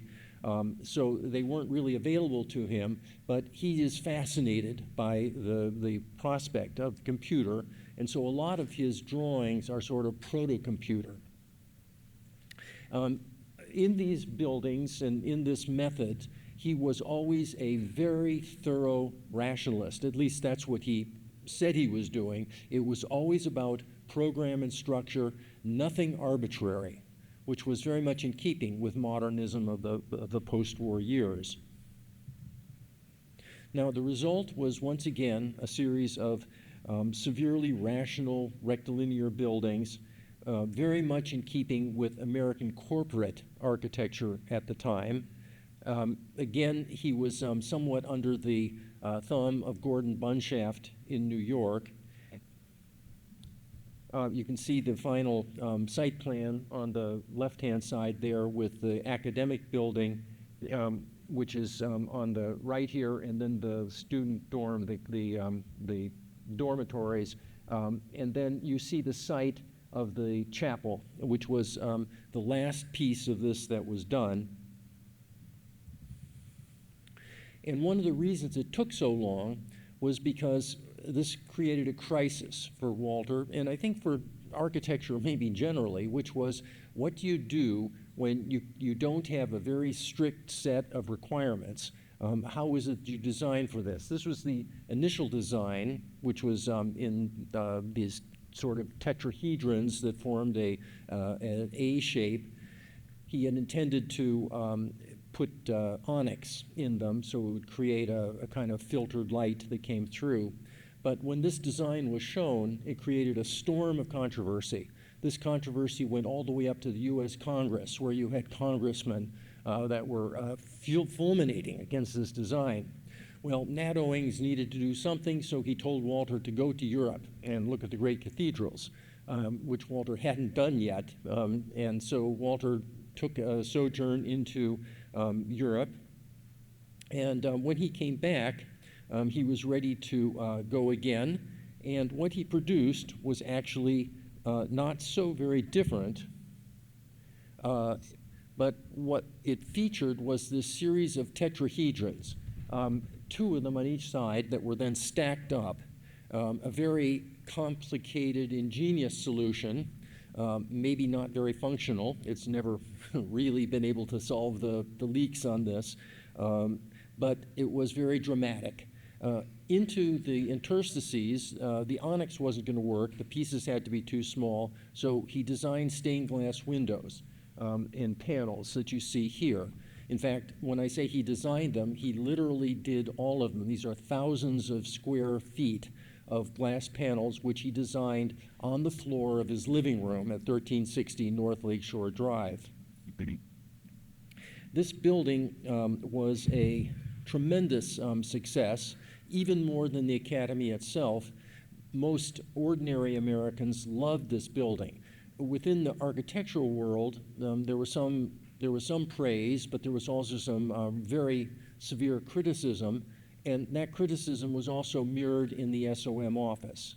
So during this period, Walter and Bruce Graham, who were the two major figures in the Chicago office after Nat Owings is largely departed, started to be much more contentious. Walter sort of withdrew. He had his own little studio, his own employees, his own space, actually. He moved out of the main Skidmore spaces, and these employees were fiercely loyal to him, but they were in opposition to almost the rest of the Skidmore office, which had grown to enormous proportions during these years.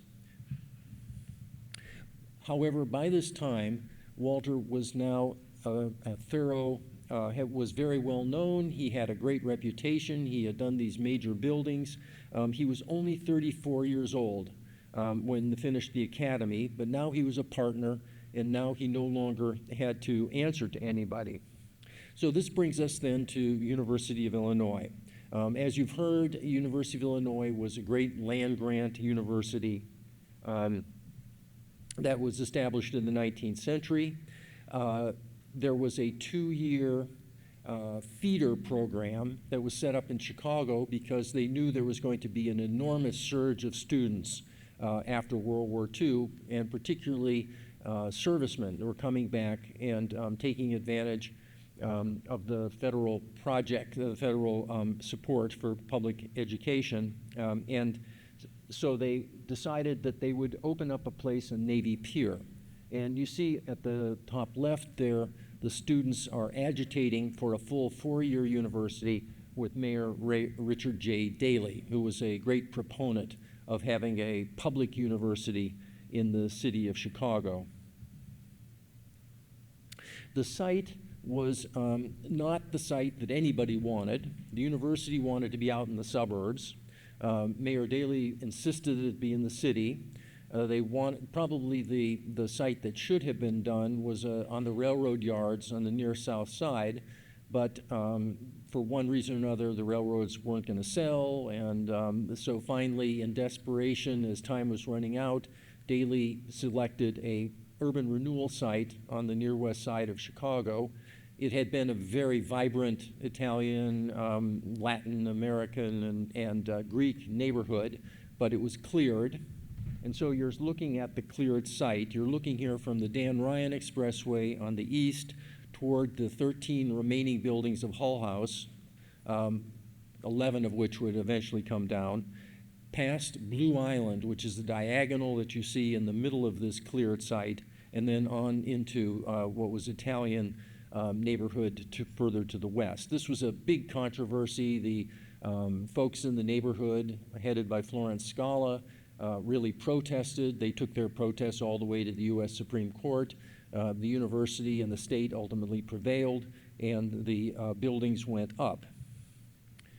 So once again, we see these diagrams of the space needs of the university.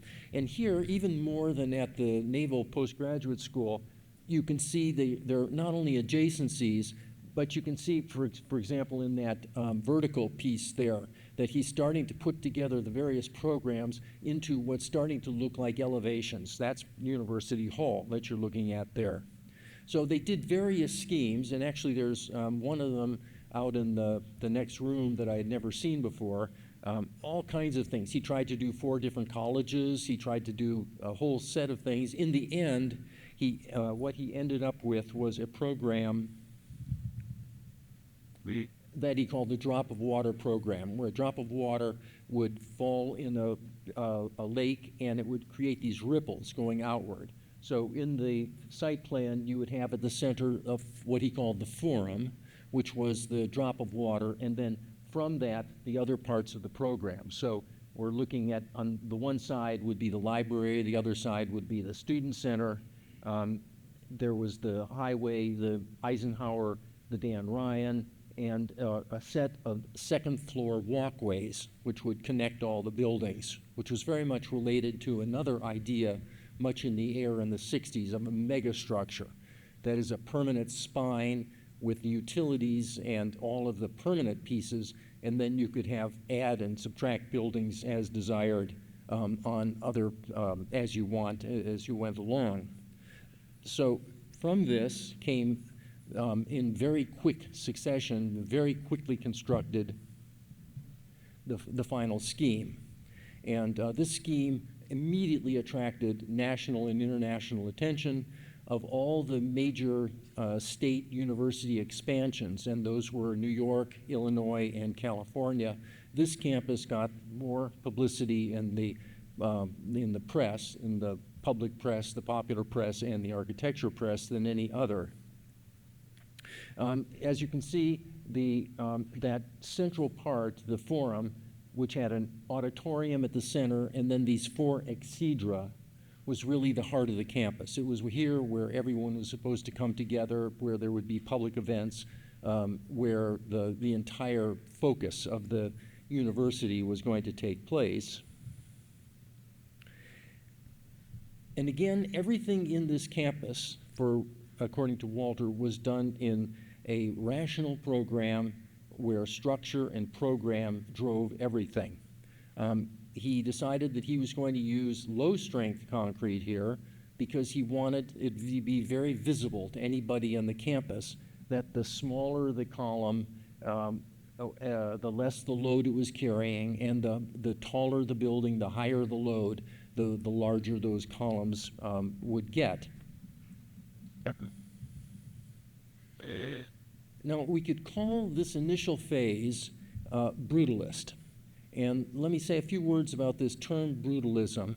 It originated in, it was popularized in Britain in the 1950s by Peter and Alison Smithson. And what they meant by brutalism was to be brutally honest. There were all kinds of other sort of puns that were used that connected the term brutalism to other things.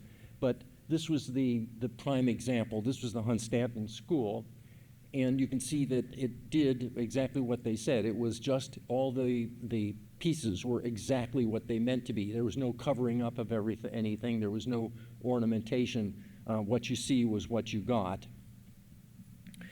This was not very, this was an in-joke among people in London, the art crowd in London. It wasn't widely known. It only became very well known, but only in architecture circles, when Renner Banham wrote an article and then a book called The New Brutalism. And what he did here was he took that term brute, which he then compared with the French term béton brut, or reinforced concrete, and he then was using it to talk about buildings that were quite different from the Smithson's building, notably the buildings of Le Corbusier, which after World War II increasingly showed reinforced concrete without any cladding on them. Now, in the late 1950s and the early 1960s, other architects were exploring the possibility of using concrete to break out of what they considered to be the confining box of the so-called international style. That was the reigning, usually steel and glass, simple glass, steel and glass boxes of the modernists. So with a designer like Eros Saarinen, the idea was to use concrete so that you could exploit its fluid, sinuous qualities. Paul Rudolph was another very well-known architect of the time. In the case of Paul Rudolph, what he wanted to do was to use concrete in order to create these very intricate designs in elevation and section with a very wide range of spaces from the smallest to the largest, all integrated together into one system. Now, Walter didn't think of his buildings as brutalist. He wasn't necessarily opposed, but he thought of it as other architects doing that. It wasn't him. He was certainly interested and knew quite a lot about the work of Sarin and Rudolph, but except for the tetrahedrons at the Air Force Academy, most of his work was still very much in that rectilinear system that he had used at the Air Force Academy and the Naval Postgraduate School. Now, there was one exception, which really showed you the direction that was coming. And you can see it in several places in the campus, but most easily if you go to the forum at the center, he was using these columns to hold up butterfly capitals, which is what he called those pieces that held up those enormous granite slabs. Unfortunately, the slabs have come down. The university has removed those, but you can still see the columns. And what you see on these columns is that they come up and then they rotate. They get smaller and they rotate at the top. And this kind of rotation becomes an obsession with Walter. He would use acetate sheets, he would print on acetate sheets, and then he would take what he would call a field, and he would rotate that field. He also used Xeroxes and anything else that was available in order to come up with these patterns, lattice patterns or interlacing patterns. He thought that this was a good way to break out of that box, which would allow the architect more freedom to choose shapes and sizes that were appropriate to a given program rather than the rigid rectangular boxes. He called this his field theory. Now, this rather grandiose term might have related to something they were doing in psychology, which was called field theory, which was the individual in relation to the whole world outside him. But I don't think for Walter that was it. I think this fixation on high technology and modern science, I think he was thinking of Einstein's relativity theory, which had been developed in the 1920s. In any case, it was a big theory idea, but what actually it seemed to be more a lot of manual manipulation. So what he would do is he would take these lattices, and these became more and more complex as time went on, and then he started to extrude them up into section and elevation. This new approach exploded on the scene with the A&A building. Nobody had seen anything like this before, and I think that even those of us at the university, it's hard to remember how extraordinary this looked when this model was shown. Not only was there that rotating of the geometries, but he actually put them together in pods, which then he stacked up in a circular way in a double helix. Now, the double helix idea he had taken from research into DNA, which was done by Crick and Olson in Watson, in the 1950s. So this suited him perfectly. His new field theory, the double helix of the DNA, and what this allowed him to do was to take the two-dimensional patterns that he was developing and explode them up into 3 dimensions. And you can see that pretty clearly under construction, the way these patterns are now starting to play out into section. Now, in the end, only 3 of the 8 of these pods was ever constructed, which is what led to this bridge that went to nowhere. And as Walter would say, 3/8 of a double helix is about as useful as 3/8 of the spokes of a bicycle wheel. And that proved to be true because it's bewildering for people in the building now, because you can't grasp even the basic idea. And then later, the university, in its wisdom, decided to build a dormitory which would preclude forever finishing the building. But even with that incomplete state, it produced these very dramatic, dynamic spaces, not necessarily very functional with all the acoustic problems, but very dramatic indeed. And the building got a huge amount of play. Now, unfortunately for Walter and for the university and for Illinois, the 1960s, the late 1960s, were a very tumultuous time with the assassinations, the political assassinations, the Vietnam War, the Civil Rights War, the Civil Rights Movement. You could actually see from the campus, looking out to the west, the Lawndale and the West Side burning after the assassination of Martin Luther King. This was accompanied at the same time by what would turn into stagflation. In the 1970s, the budget of the state of Illinois went into crisis, and so essentially the building program here never got finished.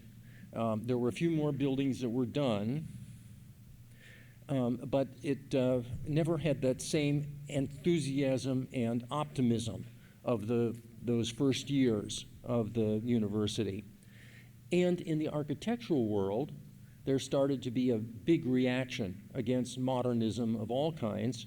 The most well-known book was this one here by Robert Venturi, which was arguing for an architecture that paid more attention to history and the way the building spoke. It also wanted to pay more attention to context. This movement, which became known as postmodernism, reached its apogee with the work of Peter Eisenschmidt, who provocatively said that he really wasn't interested in program and structure. He was a post-functionalist, and what he did was to take patterns and then, according to a preset set of rules, would manipulate them. So he's doing something like Walter, but he's not claiming anything in the way of function or structure or rationality in it. Now, for Walter, there was a last hurrah at UICC, University of Illinois at Chicago Circle, in the Behavioral Sciences Building, maybe the most fully worked out of these structures, which also cascaded into the landscape. And he did more buildings in the United States. The most dramatic of them are in Iowa. And the one that is probably the climax of this series is basic sciences that you see here. This was truly an incredibly complicated, disorienting building. He did work outside the United States. He had some commissions for very large projects, but almost none of them actually got done. And in the United States, because his work in modernism in general had fallen out of favor, we had a big reaction against Walter and his work. When I came to UIC in the late 1970s, I could hardly find anyone to say one good word about the architecture that he did there. And the administration, much of which had come from Urbana, really wanted to see something more gentle and Urbana-like. And they finally decided, against expert opinion that they had commissioned, and my own, however, feeble attempts to make this argument that even if you don't like it, it's a great monument of a certain era. Despite all that, they decided that they would tear down the walkways in the Forum. And just think about this. Here you had millions of dollars being spent to gain not 1 square inch of new space. It shows you how emotionally important this architecture was. And then to rip out the Forum is driving a stake right into the emotional heart of the campus. It was just an incredible thing that anybody could have improved this. Walter would have said, don't do that. Excuse me. If you're having a problem with the walkways, enclose the walkways, put glass on the sides, build over top, build around them. It was a mega structure.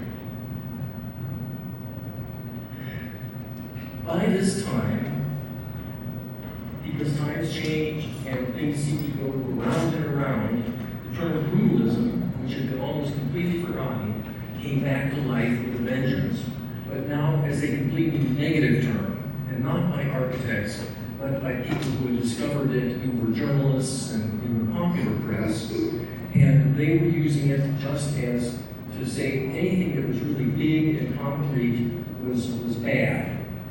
Now, the poster child for this was the Trellick Tower in North Kensington, London.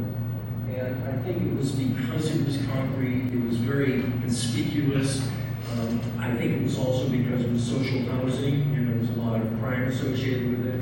This was called the Tower of Terror.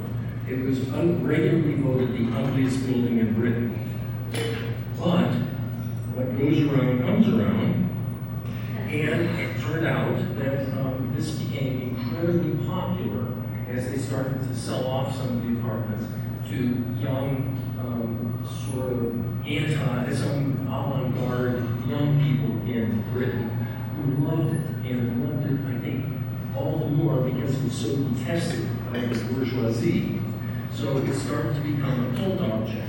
And over the last few years, we've seen a flood of books now expressing this new taste for legalism, which is mostly coming from now the architectural world. The popular world does not seem to have caught up to it. So we have this flood of books and websites. Here's my favorite. And perhaps the most startling paradox, once Peter Eisenschmidt started actually building his post-functional, non-rational buildings, ended up having an uncanny resemblance to Walter's supposedly super-functional modernism. So, what's the moral of the story? Well, I'm not sure, I haven't figured that out yet. Maybe you can tell me. Thank you.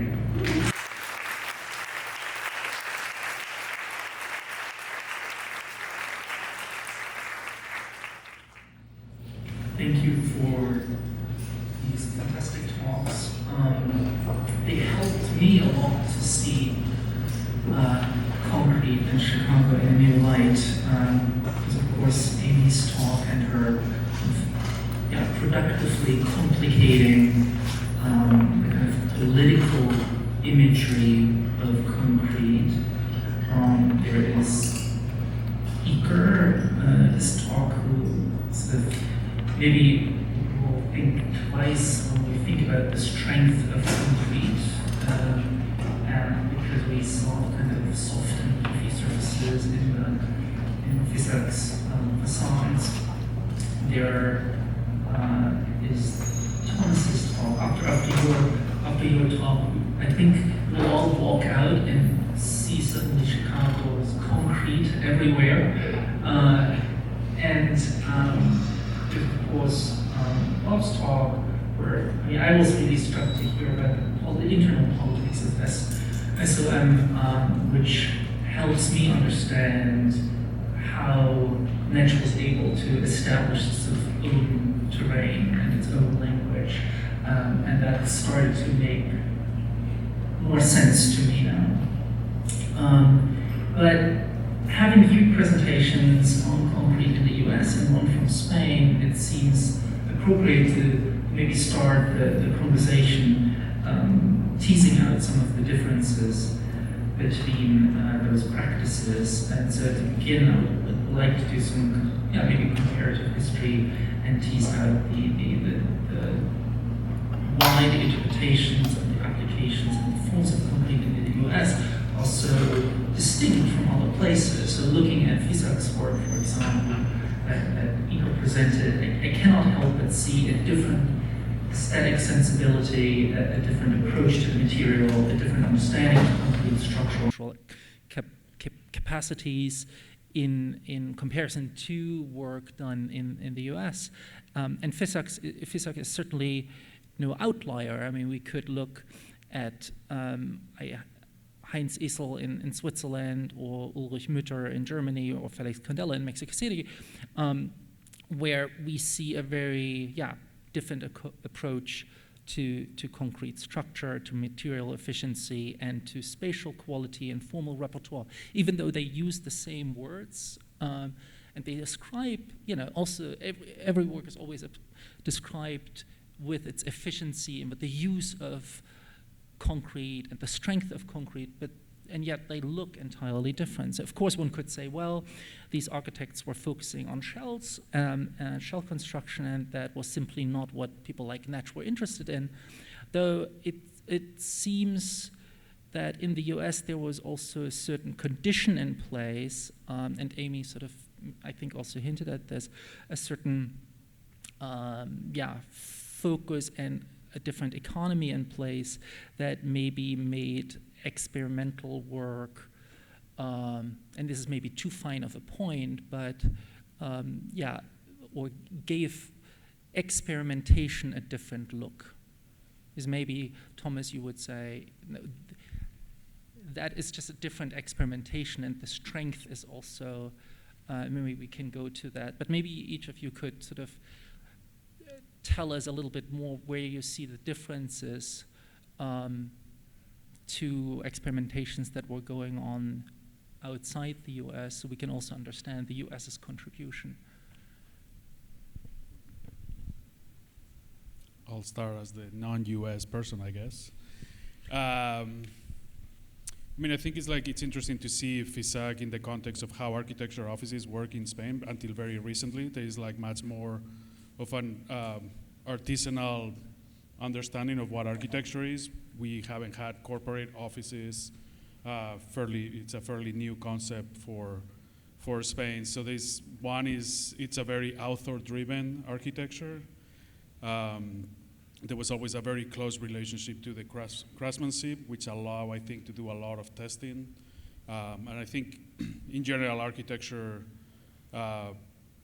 was very personal, very particular in a way. And I think FISAC was maybe one that really experimented with concrete in a way that was different from Félix Candelas, the other person from Spain that then went to Mexico. But I think he was in the tradition of the way practices and experimentation, and I think that DNA has kept in certain offices like Ensemble Studio, for example, right now, where it's like contemporary practices where they're very interested in the quality of the materials, they are really doing experimentation, and I think so there's something of that still continues, which I think Ensemble Studio is very interesting because they also have the idea of the plasticity in a certain way and the rawness, but also the idea of prefabrication. So if we look at FISAC's work, it's the same thing as the bone beam, as the prefabrication, as the modular element versus the idea of the plasticity of the facade. So it still stays there.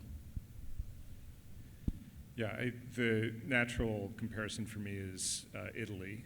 My other kind of pet project is on Pierluigi Nervi, and so the Venn diagram has concrete skyscrapers like right in the middle, and Nervi's experiments were largely, I mean, to go back to the Duff Abrams quote, right, were about reinforced concrete rather than concrete. In other words, thinking about what the forms this material could do. So Nervi did a lot of model testing, but it was never about the strength of the material per se. It was more about the shape of the material and how those shapes would respond to forces. And the experimentation was largely about how you make those complex shapes. So the pagoda, for instance, I recognized right away the kind of linear formwork that makes the curved surfaces. And those curved surfaces, of course, are naturally stronger as a shape than if they're just flat. So the experimentation was less chemistry and more formwork and construction and shape.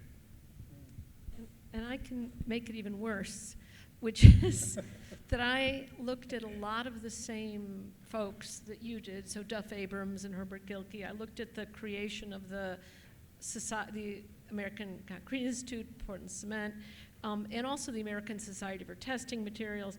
And first of all, the same people, of course, show up in all of them. And the professors at Penn and U of I all know each other, and they're all meeting up in Lehigh to look at the materials, right? And I saw it as a social moment when these folks were really working towards creating a world of commercial construction that could do away with expertise in the hands of the laboring person. So you codified the recipe for the ideal amount of water and the ideal amount of aggregate. You taught costing, you taught management to your students, and they were going to emerge as, the generation of degree-holding men, always men, who would direct the construction site. So it's not that any of our stories, moot the others. It's that they all make sense of each other, and that you can have an adventurous, playful, aesthetic figure. You can have Netsch doing things that are quite bold, but that are also utterly and completely in the service of the economics and the real estate and the race relations. So it's just, I think we have to really lean into the multiplicity, right? We have to lean into the indeterminacy and never let any of our disciplinary takes quiet the others. It's a harder job than I think we ever thought it was before to explain how structures come to be and how cities come. It's worse. I told you it was worse. Yeah. But also, we do have to remember that we're talking here about what you see in the architectural magazines, this tiny world of academic architecture and art architecture. For 90% of the environment, Chicago is the same as Europe, is the same as now Asia or Africa. You go to a shopping mall, you don't know whether you're in Hong Kong or you're in Chicago. So yes, it's true that there are differences, national differences, but I think the international uniformity is much more dramatic than the differences. Yeah.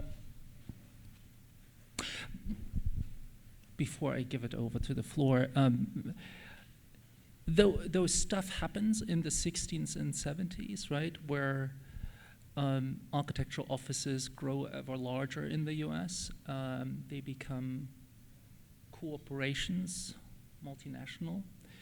There is the ever-growing influence of GCs, general contractors. And so it seems to me that also something, I mean, that's why I mentioned economy, there's something in the air that makes experimentation, that gives experimentation a different look or makes it a bit more difficult. And so, and we see this, and I've done a little bit of work on this when Candela comes to Chicago, is here for almost a decade and can build zero buildings, and so it's probably also, maybe it's no coincidence that the last sort of heroic brutalist or otherwise structures come in the 60s with Marina City, with the campus, and after that, I don't know. So I just wonder if the kind of, more hardline economics of the US also have an influence on the way that buildings in concrete look and build. But maybe not. Maybe I'm off. Yes, okay. Is the short answer. Like I think that's absolutely true, that there is, in the 70s especially, there is this, we start to see people talking about optimization, right, which is of course a huge buzzword now. And Amy, to your point, the question is always optimization for whom? But the experimentation, anything that is kind of artisanal about concrete production becomes very channeled and put to use in exactly the way you say, funded by and for the benefit of the kind of larger corporations that have been able to kind of wrap their arms around those.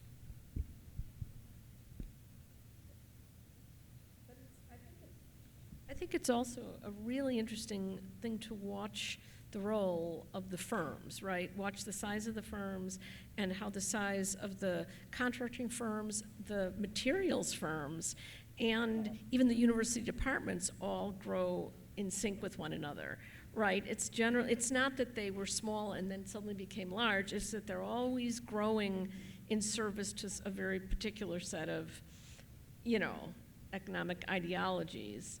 Right, and I think I just also want to be a little bit careful about talking about experimentation as a single thing, right, as a heroic or adventurous thing, because sometimes experimentation is reactionary, and sometimes experimentation is, is angry, and sometimes experimentation is quite destructive, right? So just, I don't know, I want to be a little cautious about where we're following inventiveness and creativity, because I think it can be very much in service to really kind of illiberal impulses too.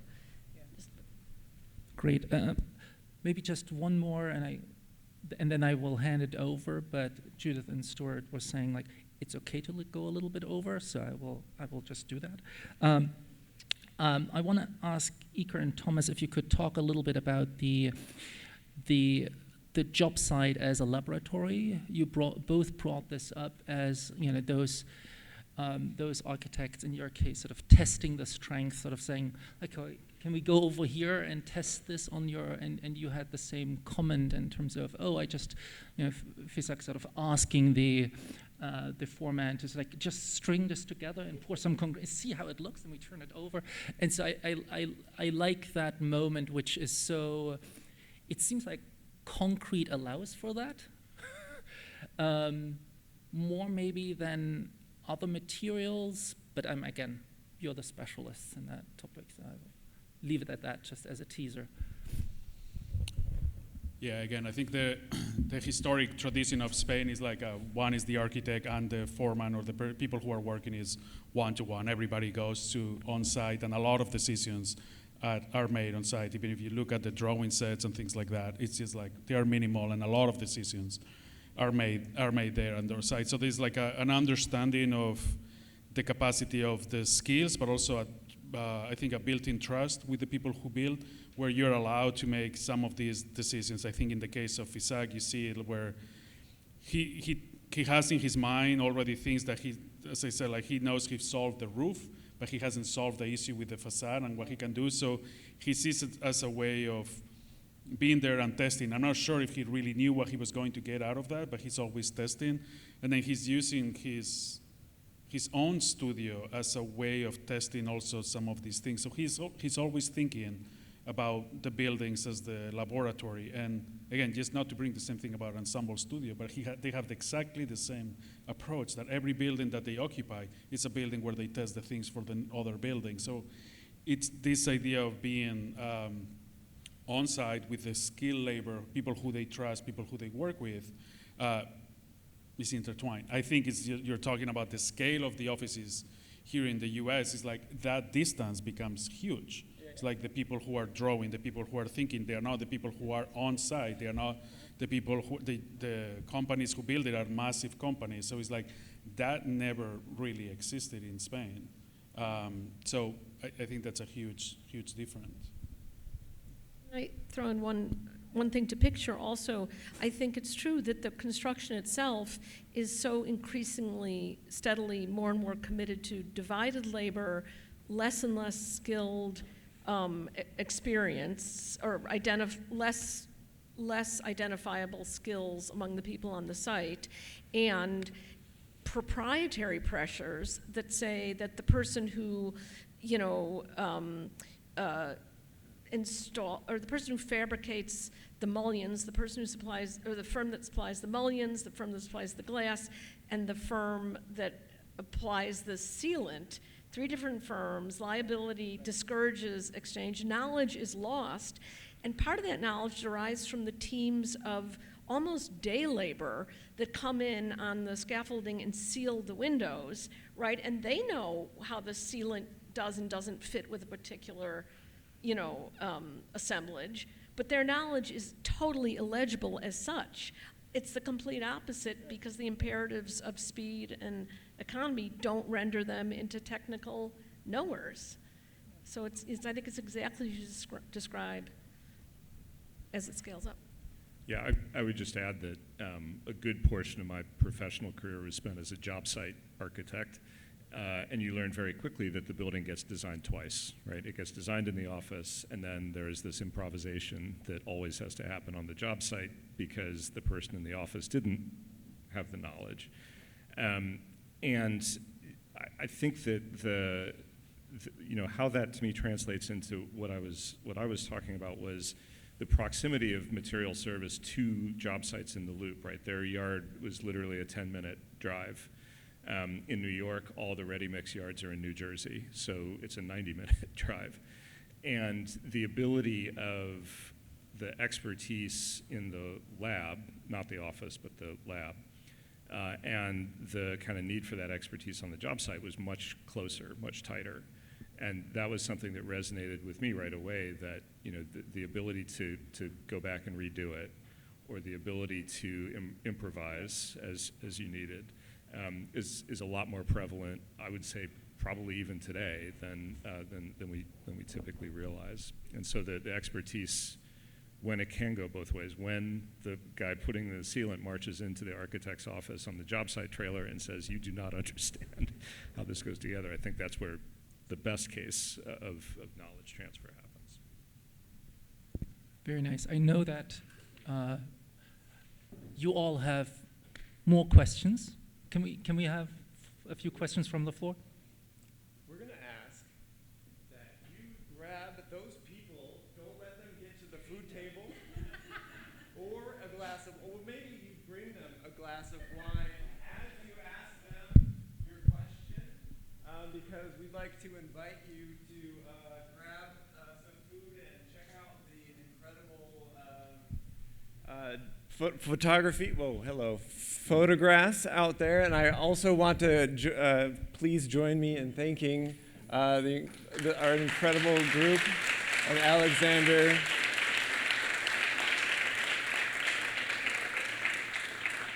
And that concludes day one. Please come out for day two, where we have a whole new set of adventures in concrete for you. Thank you.